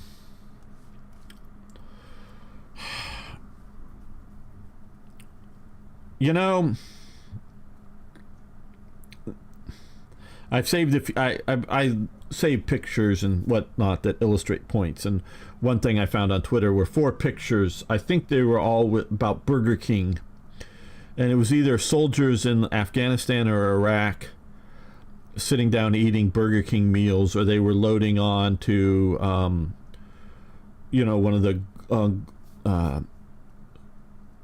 the big I'm forgetting the Starlifter or whatever, one of the big cargo aircraft, a sort of portable Burger King store. And there were a couple of Burger King contractors standing around in semi-military uniforms with, you know, Burger King, you know, a low visibility Burger King t-shirt kind of thing. America's, you know, if America was fighting in Ukraine right now, their biggest problem was, how can we get the daily Burger King to the soldiers in the front lines? You know, that's what the Americans would be worrying about fighting, you know, the Russians in Ukraine if we entered that war. It's just, how are we going to get Burger King to our soldiers effectively? Oh, we can get McDonald's, but I mean, that's no problem. McDonald's will be easy. Everybody, you know, will have McDonald's for, you know, but what about the Burger King for the soldiers? So, you know, yes, logistics is still a very thing, and for all that some people slam the Battle of the Bulge movie, and I do like the movie, and it's not maybe great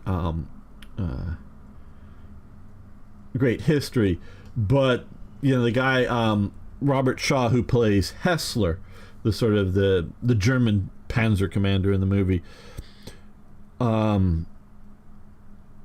he's realizing that they're losing, and that they're capturing fresh cakes that have been, you know, individually, you know, some person in America made a fresh sort of fruit cake or some sort of cake, relatively fresh in America, and sent it as a package for their soldier, you know, whether husband, son, whatever, brother, whatever, and being flown across the Atlantic as you know, mail support, you know, packages to the soldiers in the front lines. And the Germans are capturing a few of these things, so that the Americans have that logistic train that they're flying airmail packages to their soldiers in the front lines for Christmas.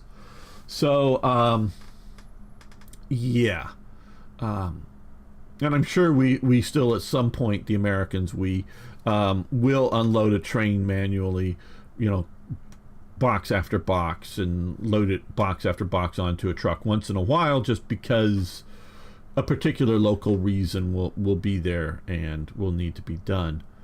But it's not that way, and so that really does matter. Nowadays we have standard IS. Well, yes, you also have the shipping container and guided anti-ship missiles hidden in standard ISO containers. Yeah, Ragar, I've seen some of that stuff. I think that's more fantasy than actuality. The anti-shipping missiles in there. We could do that. That somebody made mock-ups or whatever, but I don't know that anybody's actually built that into shipping containers. Actually done it. There's sort of good reasons why you wouldn't do that, but it could be done. I just don't think that any Navy or anybody is actually equipped with those containers, you know, hidden. What's the thing on the left of Army experience? Special Forces. You can see here, you are currently fielding 125 out of 225 Special Forces weight, is what I think you're referring to. Oh yeah, and Frog Eyes just said you just hadn't gotten that far down on the chat. Yeah. So that's all, you know. There's so much to learn. I've come to start saying I know a shit ton, a huge amount of about World War II, but there's so much more that I don't know than I do know. And I know some of you guys definitely know things I don't know about World War II. So it's not that I'm a know-it-all, because I know that I don't know it all.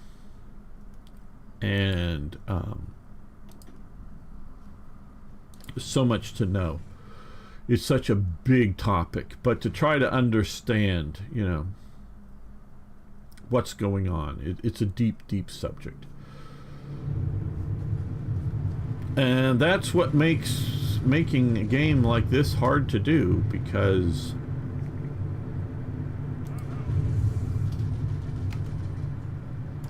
there's a lot to simulate. That's why I'm so effing happy they finally did this, got the railroads going, supply hubs going. That really makes the game more better. Okay, let's see. They're pushing into there. So what we're going to do is take these two divisions and push there. This division's going to push there now. He's going to cross there. He's going to move up to there. And he's going to support that attack. There we go. That way, with a couple of things pushing, we might pincer another group there.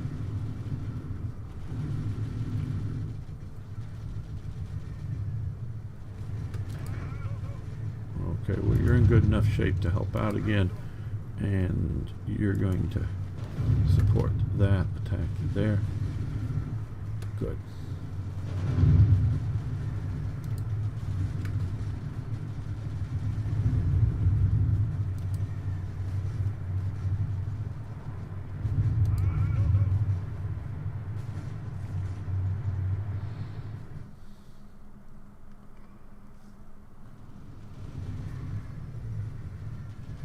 Okay, they're retreating up there. Good.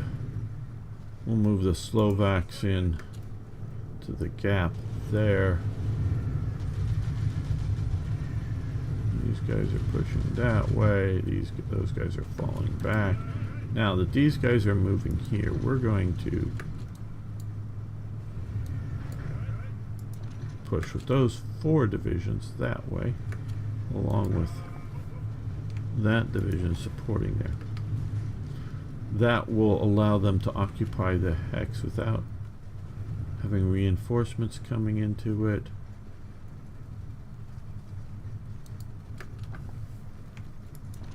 You support that.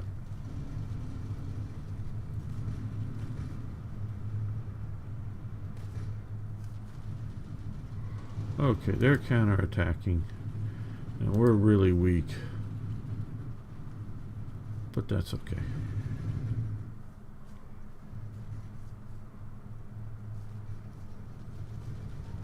Okay, they're across, they're retreating. Now that they're counterattacking up that way, we're going to move in our armored and motorized forces that way. And you can attack there with their support.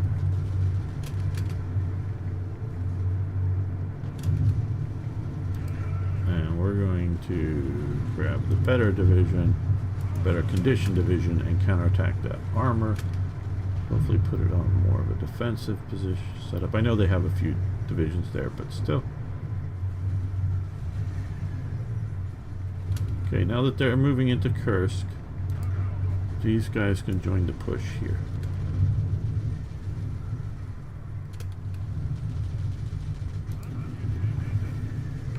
You can support that attack.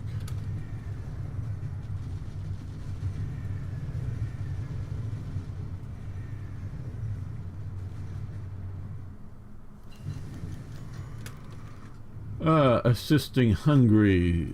Seeking close cooperation, Hungary has requested that part of our general staff be sent to advise them on military matters. We could exert more influence in their country if we were to do so, and sending them some of our generals might make them competent ally in future.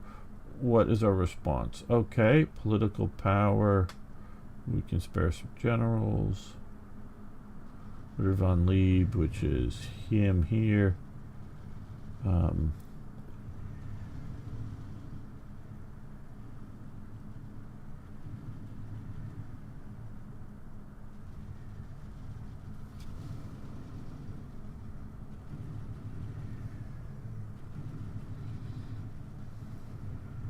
think we're going to do a token and machine pistols. Very good.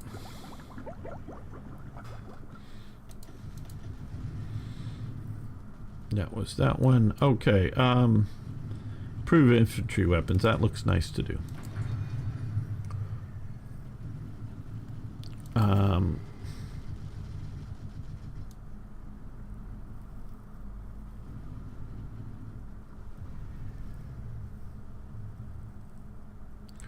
I don't have any free factories to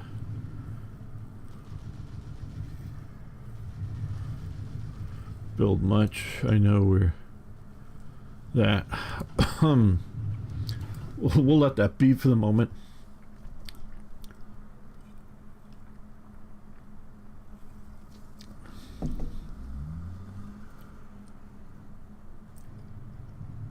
Okay, we're also going to end the episode here. We're going to try to keep these a bit shorter because people, I think, like it that way. So see you next time for more, yes, even more Hearts of Iron. And of course we will be going forward here, but I want to make a save and continue that.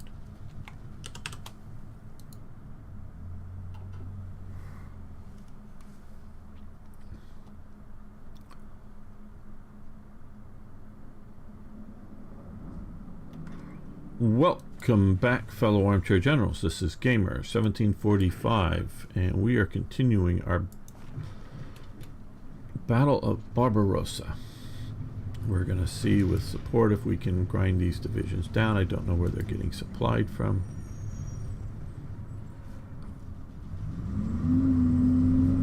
Okay, we're pushing up and around here. Okay, they have... Okay. Stop attacking.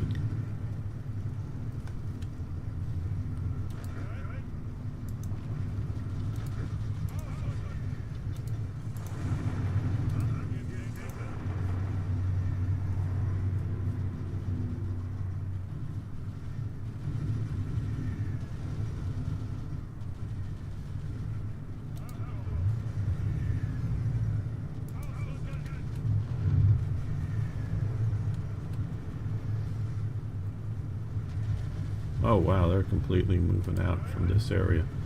Alright, well.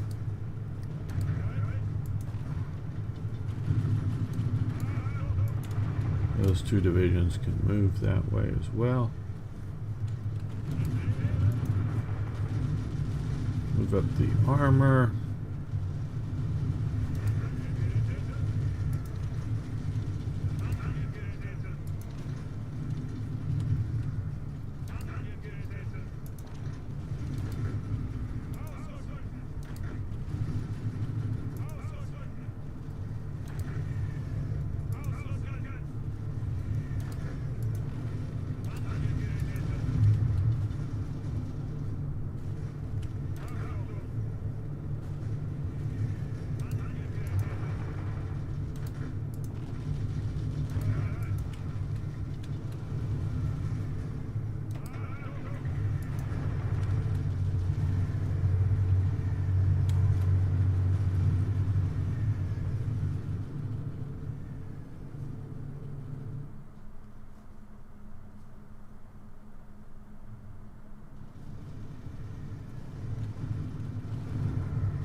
Okay, so they're falling back. They're doing good there. Hey, Turnlow, how you doing?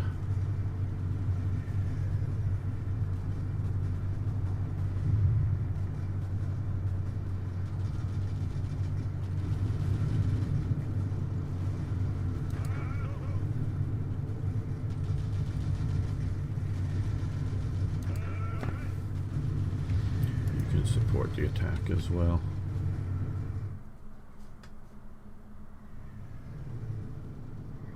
They're falling back.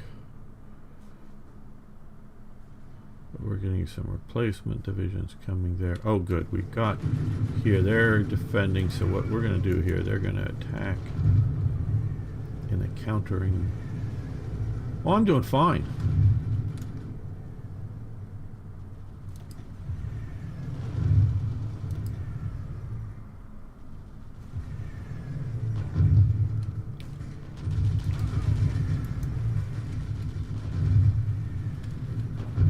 They're defending.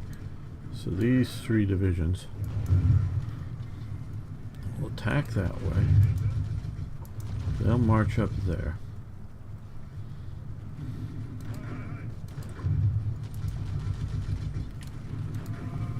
Support the attack.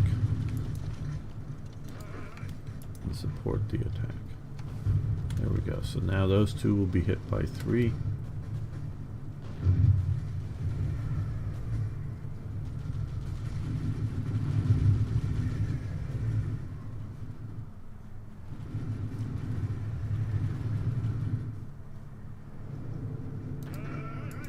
Move that German division back up there.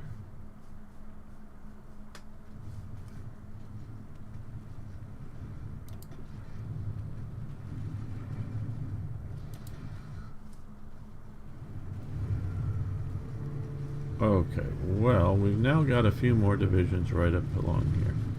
So all of these guys attack there along with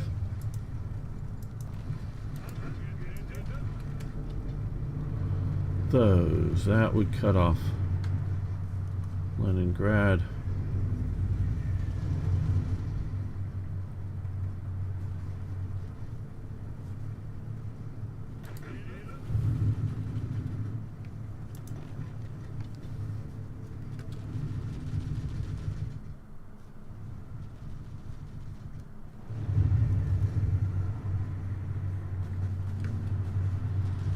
Okay, well, let's attack across the river here.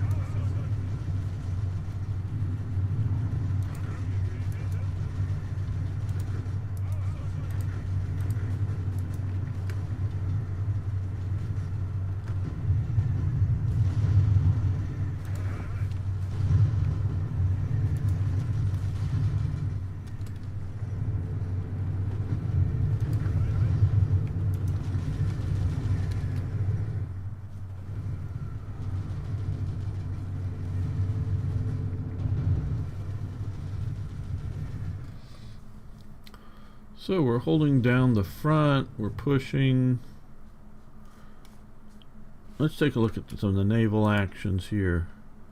Took out some transports. Light cruisers, 5 destroyers, 5 escorts, 4 loss of a few bombers. Inconclusive actions, inconclusive. I took out a French convoy. We got Australian, British, Belgian. Oh, 6 Soviet. Okay. British, French. So our submarines are having some effect. Good. Good, good, good. Hopefully positive. Not looking at it in detail enough to know just how many we're losing versus sinking them, but it looks good. See just what's happening here, and that they're sending in reinforcements into that fight. So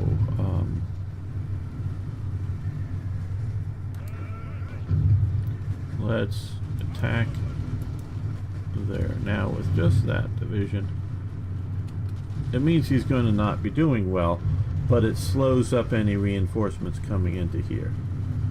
And that's sort of what I mean by wanting to cut off before really pushing into a place like that. I mean, it's going to be fortified, it's going to be harder to take, absolutely. Okay, move up these 2 this way.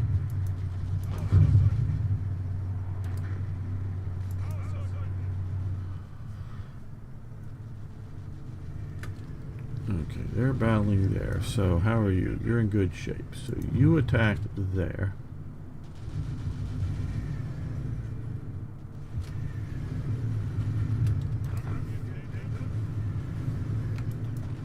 You support and you support that attack.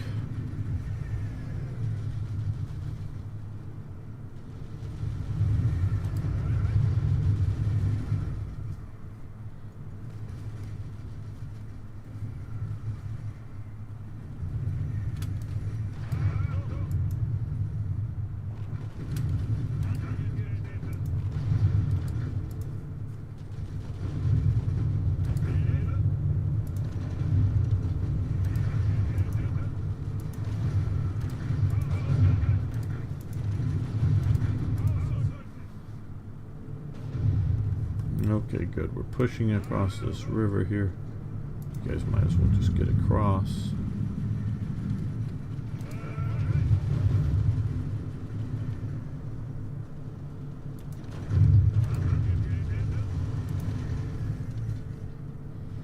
And here we actually have an empty province, so let's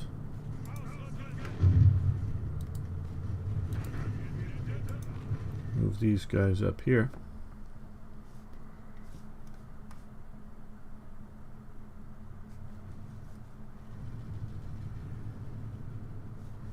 Okay, so we got that city there. Looks like they're gonna hold. Let's move you down that way. We're gonna push for Rostov, and we're gonna push up from here and hopefully join these two fronts.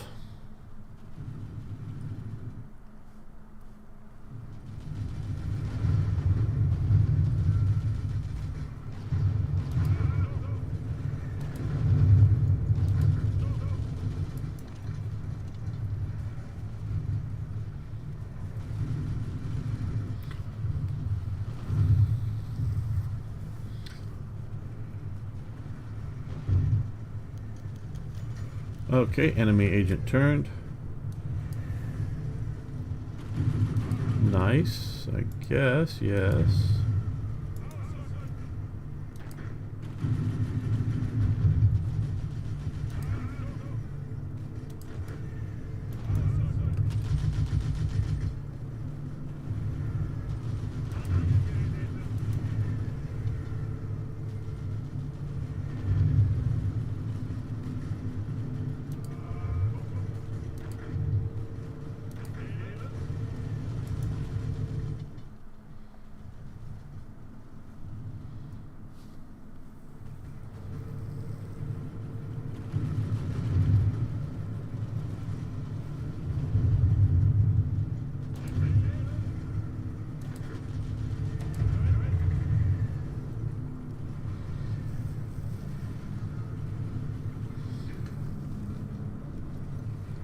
Well, it could be Lend-Lease. Like, I know that's...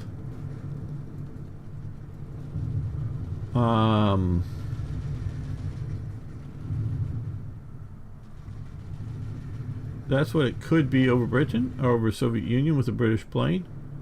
I guess in theory it could even be a British aircraft, British unit stationed in Russia with this game. We can see the air situation, which is not the best by any means here. Currently have a positive 70 fighters, but sort of leaving that to be a bit of a cushion to deal with losses in combat.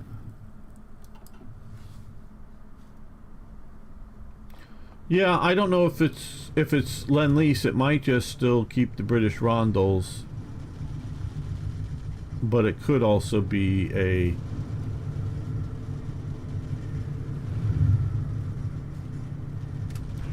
straight up, you know, not changing the rondels for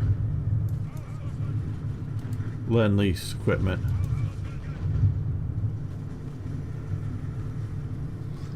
But I'm not sure.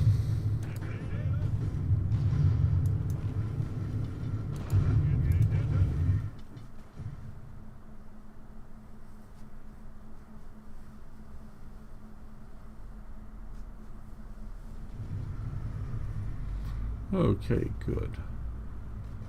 They're coming down that way.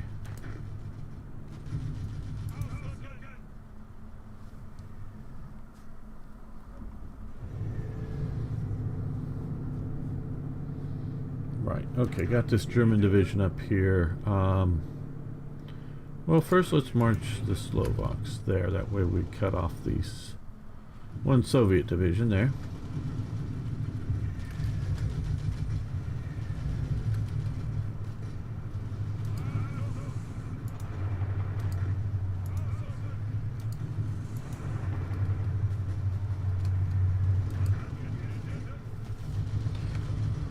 Support the attack and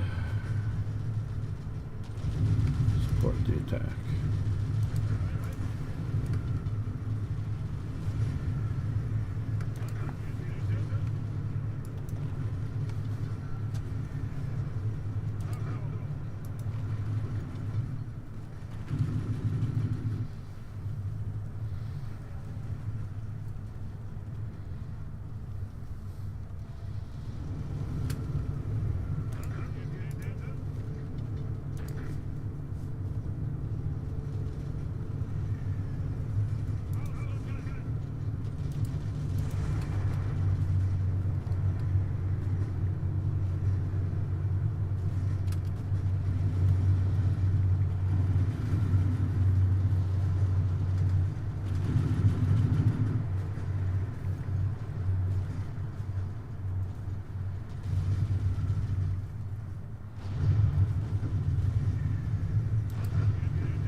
Uh-oh, all those guys getting pushed back up there. All right, well.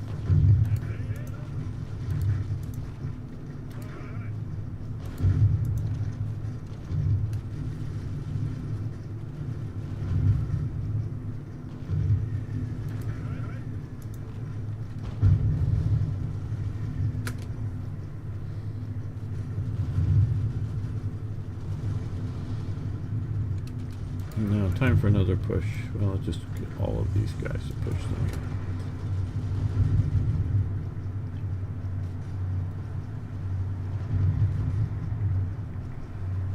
Hey, Silent Jar of Pickles, how you do? Or Sentient Jar of Pickles, sorry. Kronos is moving up to YouTube. All right. Well, wherever you want to watch me, I'm happy on either location. Oh, we have free factories, which means we want to produce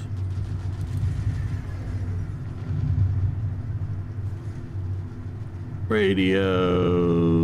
Do we have aluminum? Yes, we have plenty of aluminum.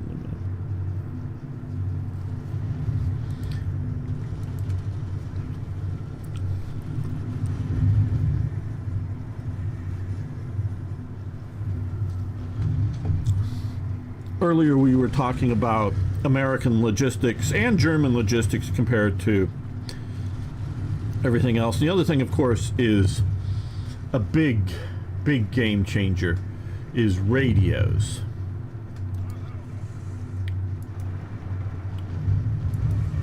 The difference between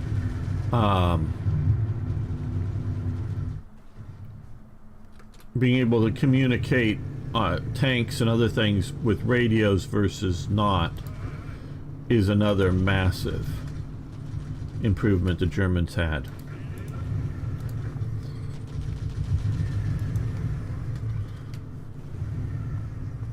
Especially 1940, over everybody else except the British in 1940. They were the only ones that were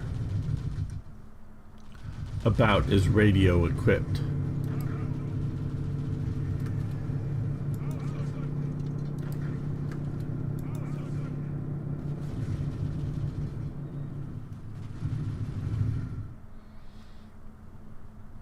The MP40, what's your question? Yes, we could produce it. Yeah, I could have, but instead of radios. But if we look at here, radio equipment, we're down by 9,000 radios.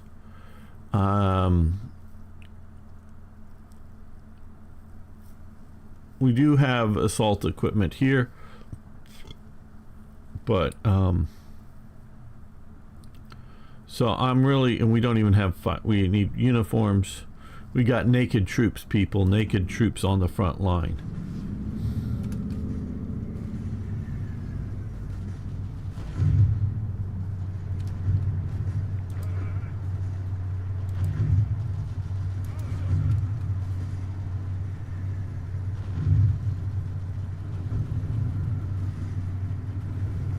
Oh, tank radios? Oh, absolutely. You know, a lot of the French tanks did not have radios in 1940. A lot of Soviet tanks did not have radios in 41, 42. They get more as time goes on, I do believe, but still. And it does matter if they have access to the saunas.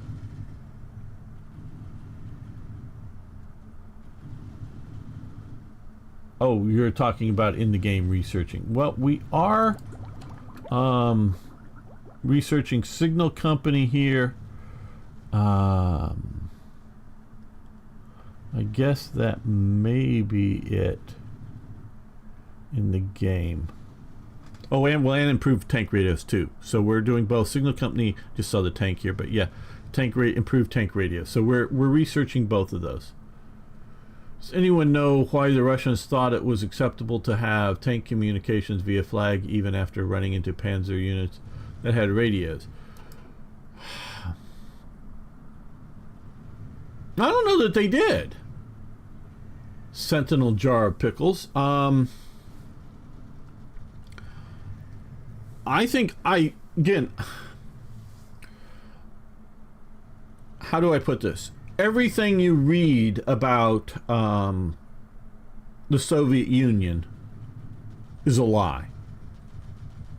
One of the books I read a few years ago very much convinced me about that. Everything you read about the Soviet Union is a lie because they lied to themselves. If their quota was to produce 1,000 radios a month, they claimed to produce 1,000 radios a month. If they somehow produced 1,100, they'd hold back the extra 100 radios because next month they might not be able to produce 1,000 radios that month. And it could be because they didn't get enough,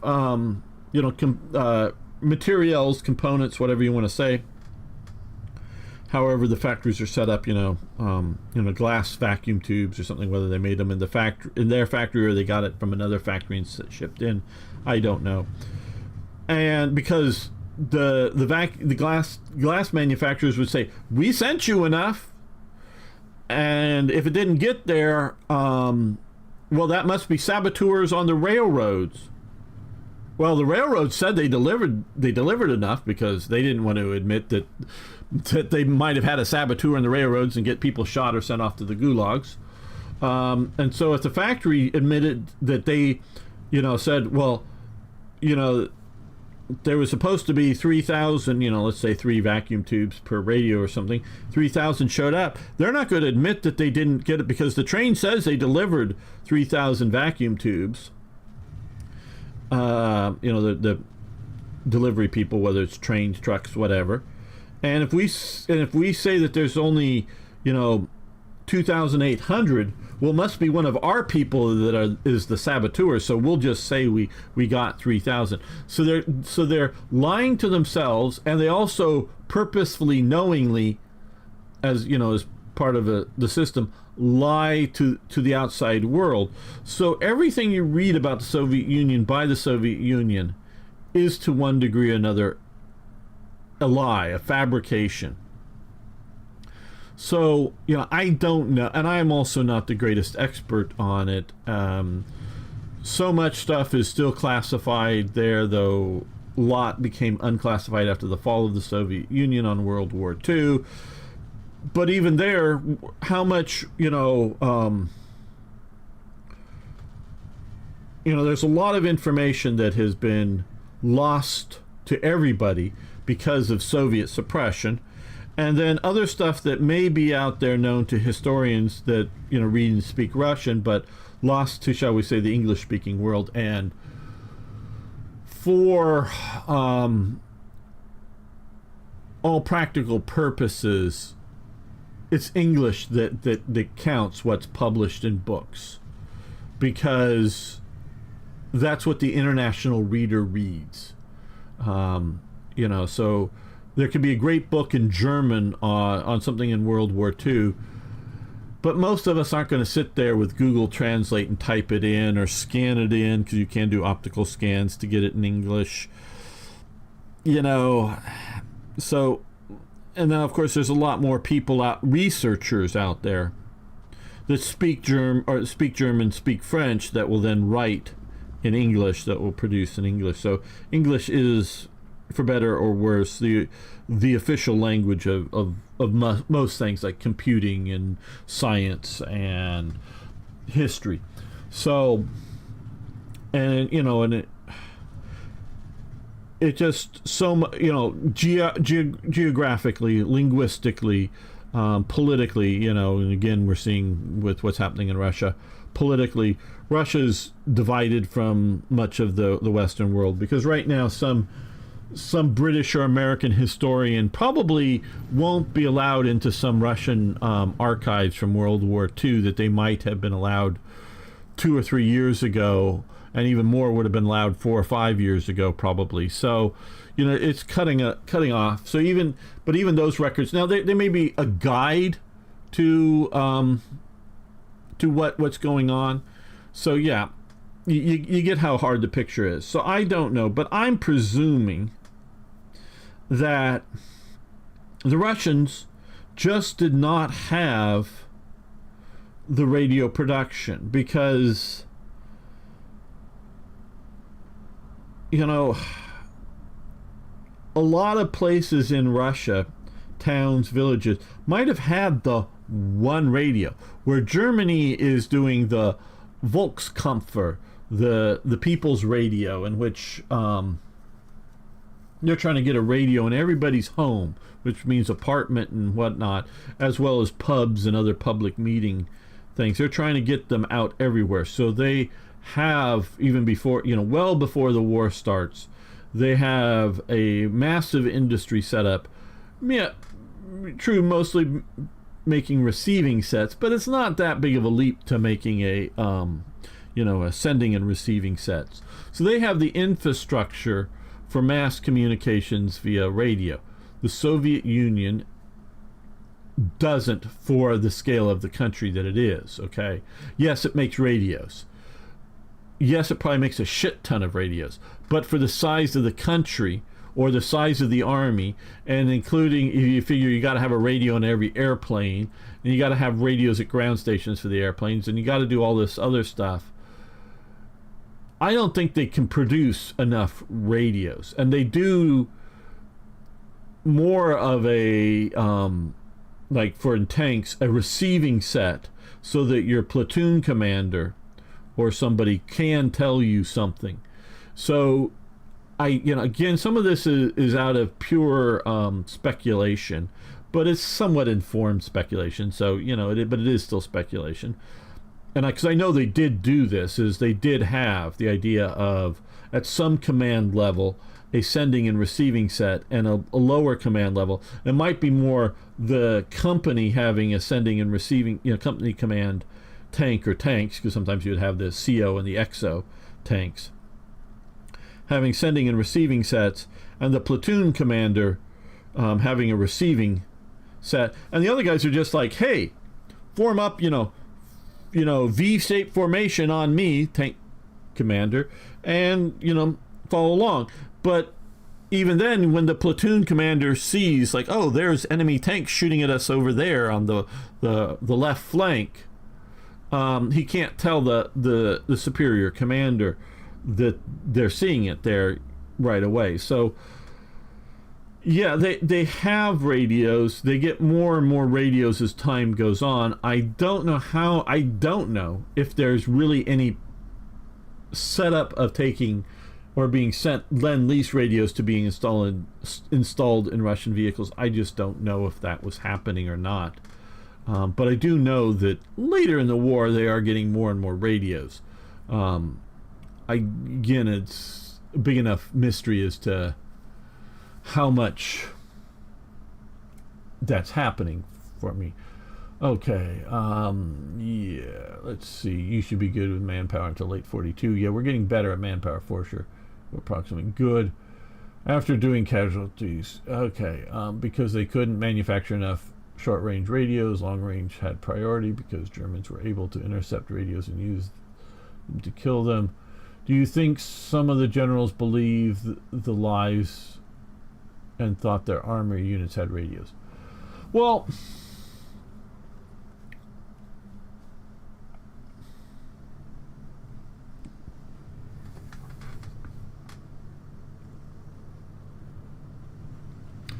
I forget. I recently, I know that I had read this before, but I think it was a British somebody studied Soviet propaganda.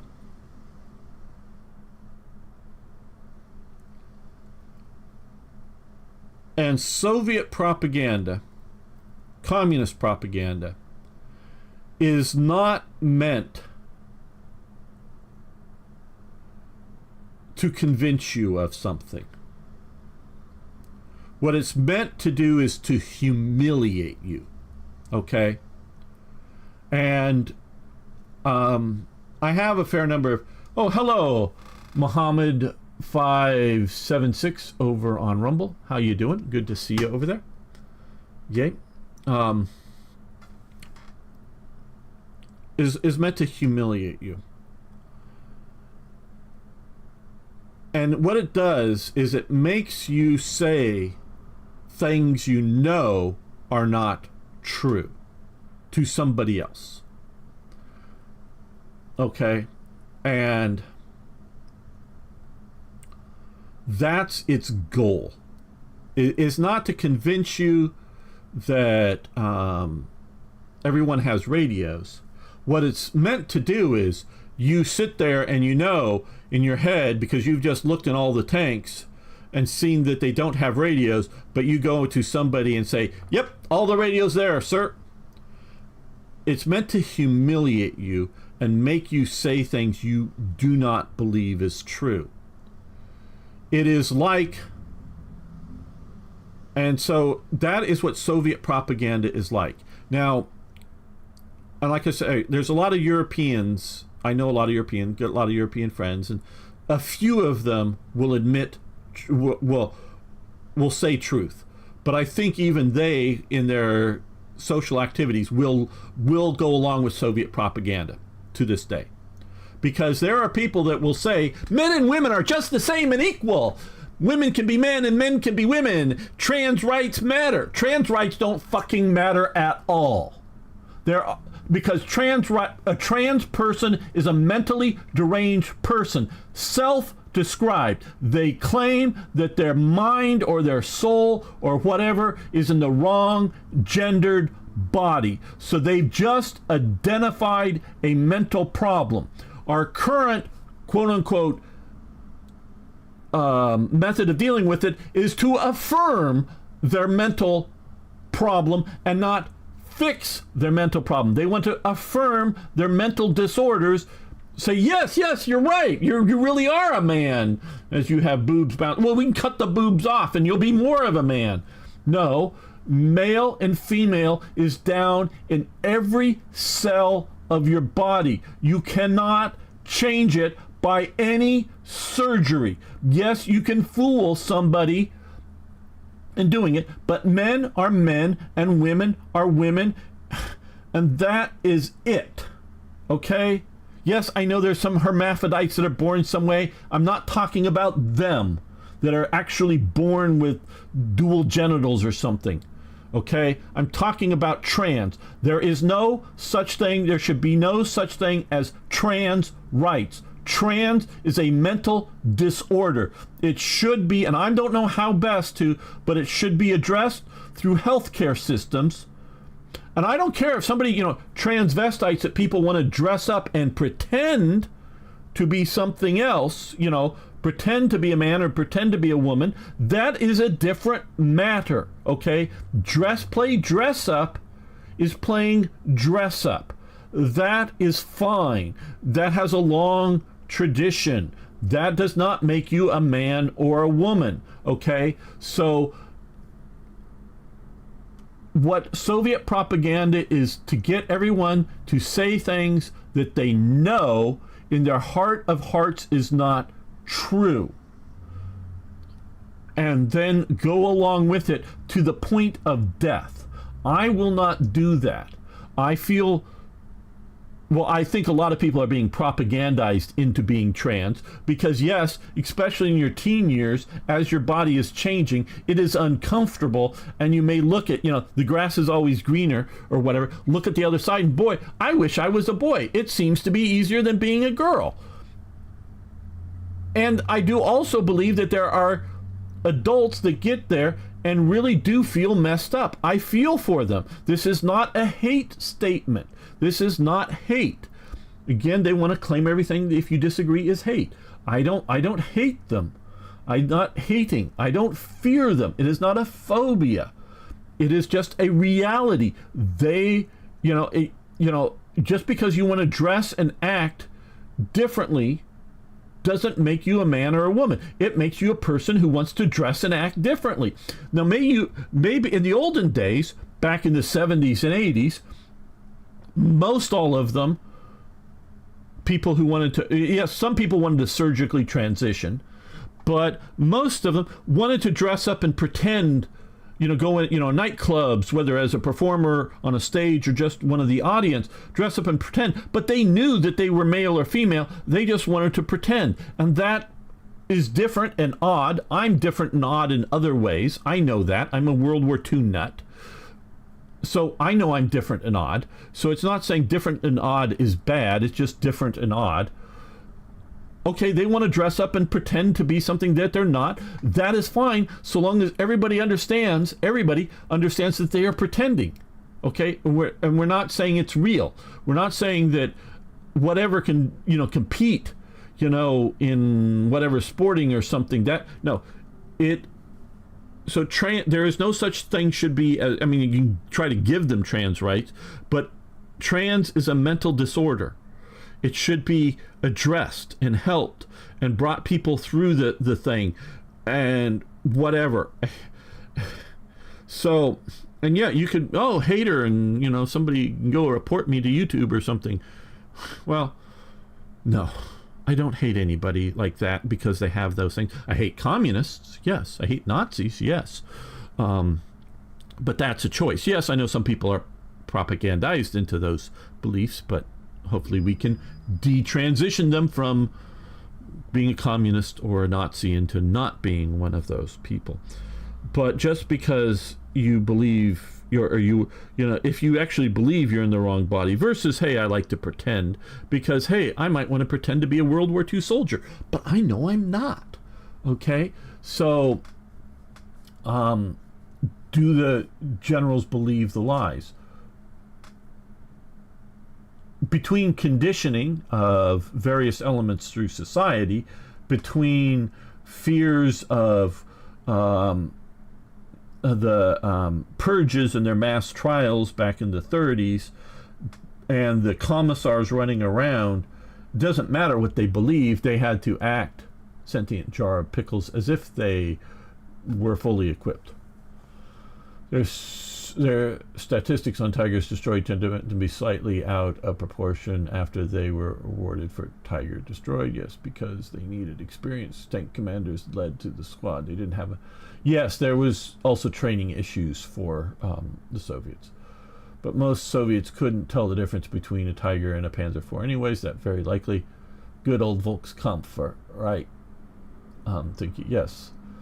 They needed better optics and gun stabilization. Yeah, that's also another real thing. Didn't care about vehicle losses if they only expected to survive a few weeks. What a nice state gift. Oh, yes, they used to give them out in different ways and sell them because force multiplier such. Yeah, there were T-34s expected to have a major mechanic failure after 200 miles, so it didn't matter. Absolutely.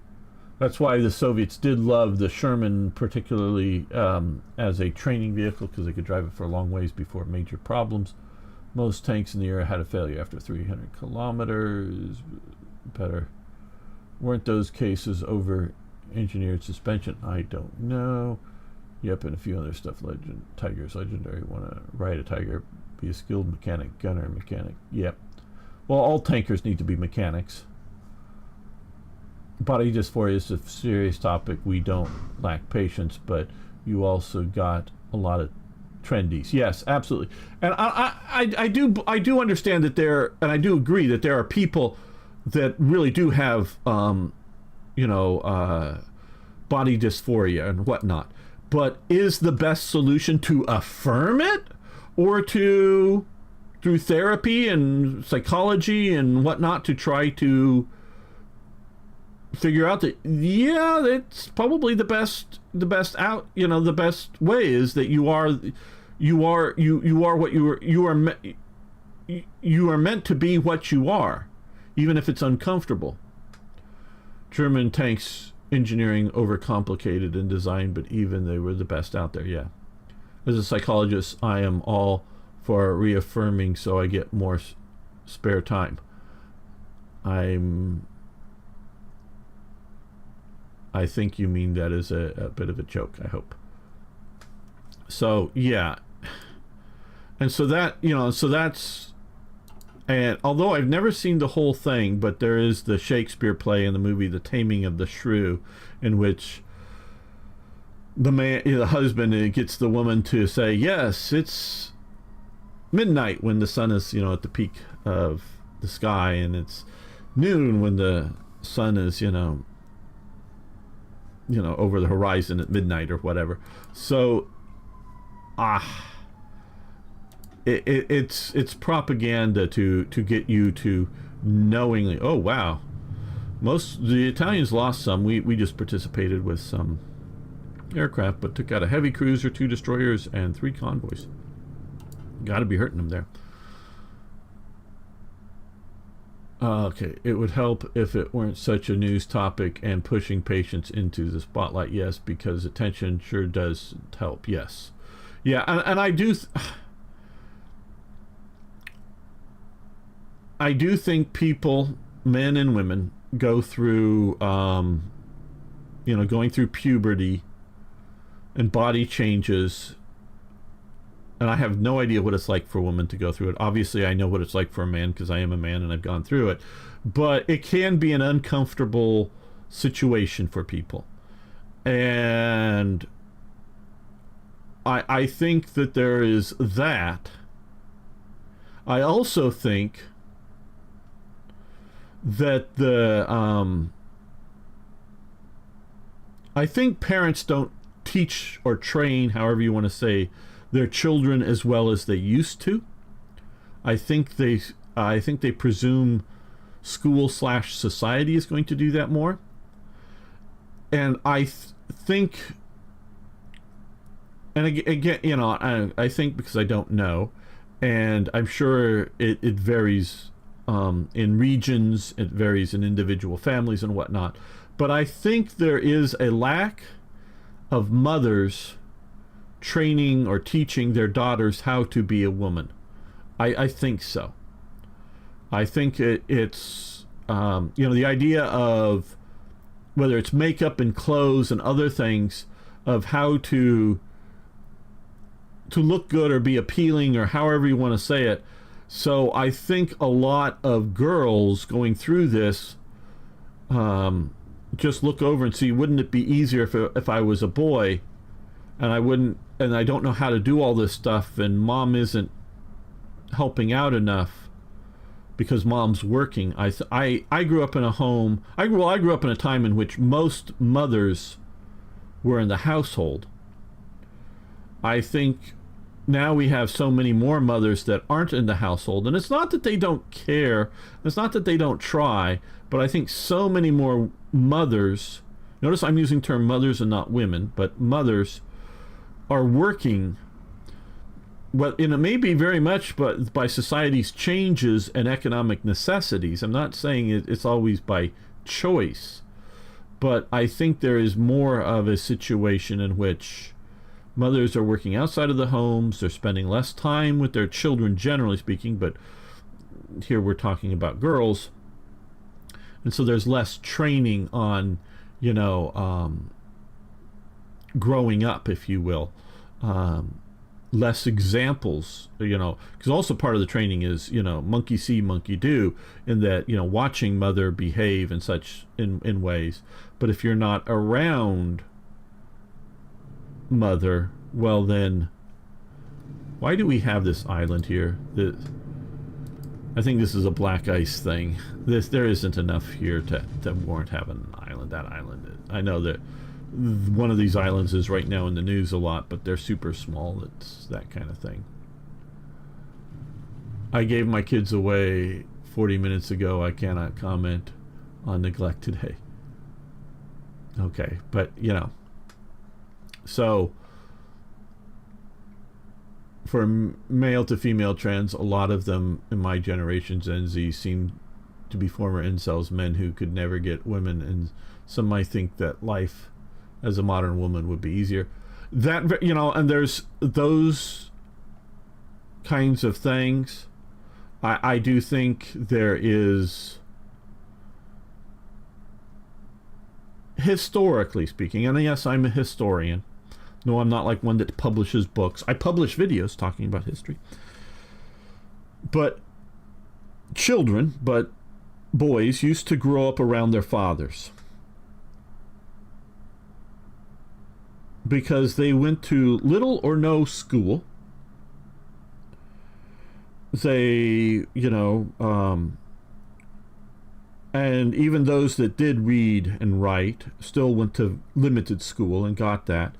But whether it was on the farm or in the workshop in the city, most of them, historically speaking, grew up around that and their fathers. The boys did. And, you know, but the family was more together then. Now, starting in the 19th century, you start having factories in which men and women, because there are lots of women worked in the factories. That would be a very bad mistake to think it's just World War I or World War II that got women working in the factories. Especially a lot of like weaving mills. A lot of the work done was not needed to be heavy lifting work, you know, the sort of daily work that women could do just fine, where other industrial work you needed a little bit more muscular still, even though it's, you know, industrialized, mechanically done. But so, and then of course you had children working in the factories, which I don't approve of, but still they were working in them. Probably the child was working at the same factory that maybe their parent was working at. And so that they were in the society of adults. You know, so you would have, even there, may have 50 adults hanging out with 20 children hanging out in a factory and talking and whatnot, where now you have children hanging out with children with one or a few adult minders for the group. So children are sort of raising themselves instead of growing up around adults. This is, you know, transition from the 19th century to the 20th century, now to the 21st century. Society has changed that it is never in the history of mankind, as far back as history, written word, goes, and we can also look at anthropology, which goes back further, since the written word has never been like this. So we have gone through a transition, and whether we look at, you know, sociologically, or genetically, biologically, looking at how humans develop, this is a major shift that has never been happened before. And we don't have generations and generations and generations of how to do it best. And from, you know, that they, you know, somebody put out what is no longer the case. They used to have like typing in schools. You know, you'd learn to type on a typewriter when I was back in school. Now, of course, everybody's typing all the time, so there's no point to it. So I was in a pre-information age, a digital age, in that I was one of the few kids that I knew even had a computer in the home, literally one of the very, very few, when I was growing up. And so this was all books and overhead projectors and chalkboards and pull maps down that were rolled up on the wall instead of things displayed on screen. So the way education has been changing so rapidly here, I don't think we have a good handle on it. And it's also gotten so much more specialized because there is so much more information being generated out there going on constantly. So things have changed so much, and we don't have a good mass grasp on it, and as a society. And don't point me at some great school somewhere that's doing it all perfectly. That may exist, but that isn't a societal standard. That's an aberration for that. So there's lots of issues going on that I don't think we're dealing well. Don't forget, competition in teen years is fierce as well. Tendros choose trans because they don't complete the sports guy. Yes. Oh, absolutely. Hello, Chris Kraz. How you doing? Actually, in Spartan society, there was a lot of attraction to the same gender in men.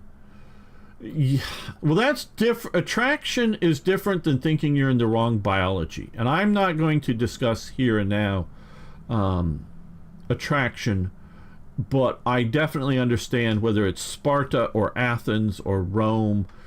In the pre-Christian world, it was very different. And we can look at sexualities in various places in Africa that are still very odd to me, at least. We can look at what was suppressed, particularly, which it starts in the 19th century, really. But as looking at it, because that the Rosetta Stone starts really Egyptology, but how much masturbation played a role in Egyptian religion. So there is a lot to look at there, but that's attraction is different than believing you're in the wrong body. So yeah, that's different, and that's not what I'm talking about. Actually, okay, Tiger 1 or Tiger 2s are not that good. Panther is better. Actually, IS-1s and IS-2s are the best heavy tanks. When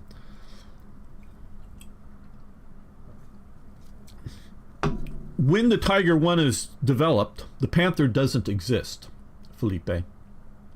So the Tiger 1 is better than the Panther in that, see, unlike War Thunder, which lumps all these things together, because Felipe and I play War Thunder together at times, just so you know. So you have to look at the Tiger 1 is out about a year before the Panther is effective, in numbers on the battlefield, because the Panther starts, first battle is Kursk, where the Panther or the Tiger is used. The first engagements, I believe, are up near the Leningrad front, not attacking Leningrad, but just in the north up here. But the western nations face it is in Tunisia. So the Tiger is around much before the Panther. Yeah, by the time the Panther comes out, the Panther and the Tiger, depending on where you're looking at it, is about an equal vehicle, as we can sort of see in War Thunder and other things. Each has their slight strengths and weaknesses, but they're about the same.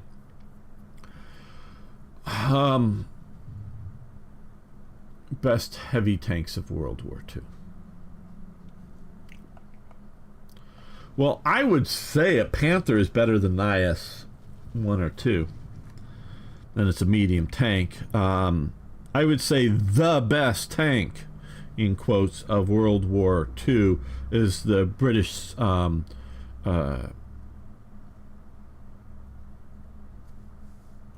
Centurion, which shows up just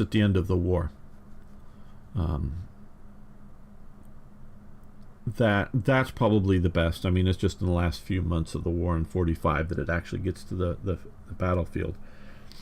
I wouldn't call it a heavy tank. Now, I would call it a heavy tank if we're talking 1941, 1943, but by the time 45 rolls around, the Centurion is no longer a heavy tank. It's one of the first main battle tanks to come out, and so better than those. In spite of a bunch of cowards and liars and traitors, Athens did most things like war. I don't know about that, Felipe. They fought each other for the Peloponnesian War was long. Panther can pen the lower glaciers and just kill them easily. Well, again,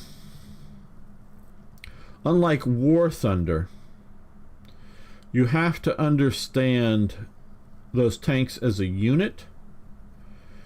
And unlike War Thunder, when you close the hatches, and again, I've taken this from watching like the Chieftain's video. He's the sort of, he works for World of Tanks, doing research and for what he says is a highly unrealistic game. But he does like inside the tanks and looking out. If you get inside of and I'm doing this partially from memory as well, but looking at it, you get in something like an IS-1 or an IS-2, and try to look out of it, close all the hatches and try to look out of it and see things, and then get into a Panther and close all the hatches and try to look out and see things, you're going to see things so much better looking out of a Panther. More vision slits and or little vision block periscope things that move around, more of them. You're going to have greater situational awareness, and the Panther has various means of sort of half unbuttoning the tank by moving the hatch lid for some of the commander's cupola, so that it's comes out open part of the way, but it's still above your head, so you can sort of look out around, but it's still protecting you, that the IS-1s and IS-2s don't have. So if you're looking at, and even if they both have radios in them, I think the German optic setup is going to be better. The German tanks have greater gun depression than the IS tanks have. So you're looking at things that some of that shows up in War Thunder, some of it doesn't. And I would just say the Panther is a better tank than the IS. So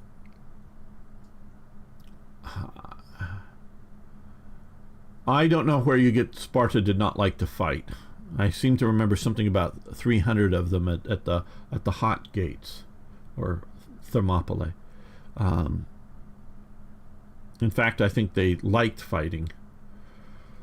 Sparta was a totalitarian ultra-police state that ruled over the helots, where Sparta did not, to the best of my knowledge, and things change over time, but at their height and glory, they did, to my knowledge, again, I could be wrong, correct me if I am later, now, or whatever, Sparta, everybody allied with anybody at one moment or another, Felipe, during the many hundreds of years of Greek history.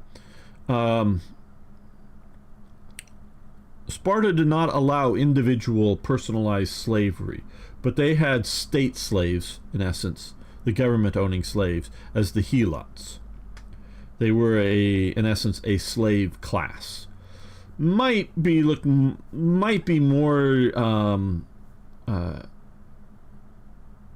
whether you want to call it a caste system like in India, or not peasants, serfs or something, that are specifically tied to the land in some of the medieval periods. It varies again, whatever, during different things. Meaning that they may have had certain rights and not complete slaves. But whereas Athens did allow individual slavery and owning of slaves. But yeah, no, Spartans like to fight. Spartans did a lot of that stuff. So Spartan men only way to get a gravestone was to die in battle. Women was death and child. Spartan was like proto-commie state. Yes. Much communal. Yeah, it's very communal system.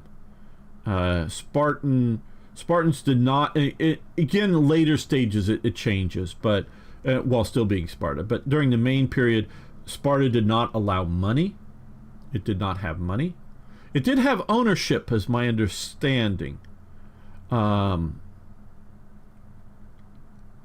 you had to, I think, be over 35 to get married, and things like that in Sparta. So Sparta was a very, very weird place by modern standards. I have had Greek history years ago, so I know a bit about it. Not the greatest expert, but I know a bit. So yeah, Spartan men were very much into grooming themselves. They like to have long hair, well groomed, well shaved, looking really, really good. Not looking like women, but looking really spectacular. So yeah, there's a lot to Sparta. It isn't just, and if you say allied with Persia, well, yeah, over hundreds of years, and both through the Peloponnesian Wars, but both Sparta and Athens, in essence, had colonies around that their people colonized, including over on the mainland. And sure, at some point or another, they probably did ally with whoever, whatever, to attack some other group of people. Hello, SEIMX2. I like Hoi 3 better, either that or I just couldn't handle all the new shit. Yeah, I'm going to get back to Hoi 3 at some point myself. But hello everyone over on Rumble. I do see the chats over there as well. Might take a little bit more to respond to them, but though the best so far, the best closest to Hoi 3, in my opinion, is of Hoi 4 is Black Ice for Hoi 4. So if you want to try to jump up to that, basically all in the 300 movie. Well, the Thursday 3. No, I'm not talking about the movie. The movie was based on a comic book. Oh, what's the author? No, I'm gonna try to alt tab out of here. Sorry if things are freezing or something. Okay. Oh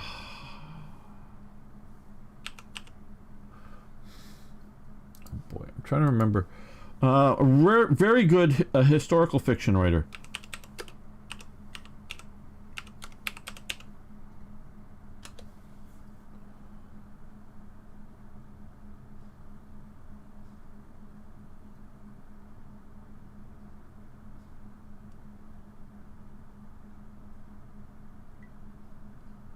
Is this it? Yes, this is it. The Gates of Fire by Stephen Pressfield. I highly recommend that book if you want to learn about in a good historical fiction, sticks to the fiction. I mean, sticks to the history, but puts it in a somewhat novelized form. Stephen Pressfield wrote a very good book called The Gates of Fire, an epic novel of the Battle of Thermopylae. Very good. I also read his Afghan campaign, and he did another book called Killing Rommel, which I know Bill O'Reilly also has a book of that name. And I've read his Killing Rommel book, which thrilling tale based on, I'm just reading the Amazon, real-life exploits of the long-range desert group. So it's not so much going after Rommel, but it's a really good, really well-researched, unlike there's sort of a cool series that was on British TV recently, and I saw it on the SAS, but highly over exaggerated in many ways. But he does a really good look at the LRDG. So those are, I think, are the 3 books of his that I've read. But it's well researched historical fiction in that you understand what was going on, but it's sort of in a novelized format. So yes, the 300 movie is based on a comic book, and I think it takes that comic book very well and translates it into a movie. If you want that sort of hyped up comic book superhero look at it. I have not seen that movie, likely will not. And there's an old movie on Spartan in the 300s, done back, I think, in the 60s, which is actually rather good. It's a graphic novel. Yeah. But, yeah. I watched the video in Portuguese revealing Sparta, lies, and myth. I have to rewatch. Okay, well, I don't know what you watched. Before the comic book, before the 300 movies, I've taken Greek history courses that looked at Sparta and Athens, looked at them culturally and historically, and the Peloponnese Wars. I've many years ago watched this is the Peloponnese, and the Peloponnese Wars is basically a multi-generational war between Sparta and Athens, and their allied blocks of nations that fight each other within the Greeks, and not just the 300 or something, one time off. And so I've looked at this long before the big sort of modern Sparta hype, if you will, and have a background in it. So Sparta very much fought. Spartan children grew up fighting, or you didn't grow up as a Spartan child. Literally, you died. So it was a very brutal place, and yes, they fought a lot. Now, they mostly fought other Greeks, of course, but they fought a lot. And whatnot. Well, I think we're going to end this episode here. I know it's all about World War II when we're talking about Sparta, but hey, we like history here and talking about things, so that's what we've been doing. If you're new around here, of course, please hit the subscribe button, and if you made it this far, love to hear your comments, and of course, everyone, even those on the live stream, can hit the like button. I do appreciate it. So see you next time for more, yes, even more actual Hearts of Iron. Okay, let's save this. I know we didn't get terribly far, but hopefully that was interesting. I know we're sort of creeping through the Barbarossa, but partially my play style of micromanaging and partially the talking and whatnot. There's a lot to do, but yeah, this is good. I think we're going to end this here today a little early, about an hour early, but just getting back used to streaming again. I should be back tomorrow, 9 a.m. Pacific time, an hour starting later than we did today, for some War Thunder. I hope all of you who want to will join either to watch or play. And we'll be back next weekend, we should, with more of the same. So, like Thermopylae was a failure, a defeat. Felipe, I think you need to understand and read history a bit more. Thermopylae was a victory, was a massive victory. Most of the Greeks got away. The 300 and some of the allies did die there. But what was Thermopylae? A delaying action. There was a massive religious ceremony going on in Sparta and whatnot that they didn't want to interrupt to go fight the war. So the king took his royal guard of 300 up to delay the Persian advance, not to stop it. They knew they weren't going to stop it. It was to delay it. And then the Battle of Salamis, which was a naval affair, mainly run by the Athenians, after, of course, Persia burns down mostly empty Athens. They all run off to some island off the coast of Athens out here and hide on the island. But Salamis is a massive naval victory that destroys the Persian fleet. And without that Persian fleet, which was its logistical support for such a huge army, talking about logistics earlier, without that fleet, the Persian army can't stay in Greece, so that has to retreat. So yeah, it was meant to be a delaying action. So, yep. See you, Beam Slam, Sentient Jars of Pickles, Tinky, everybody.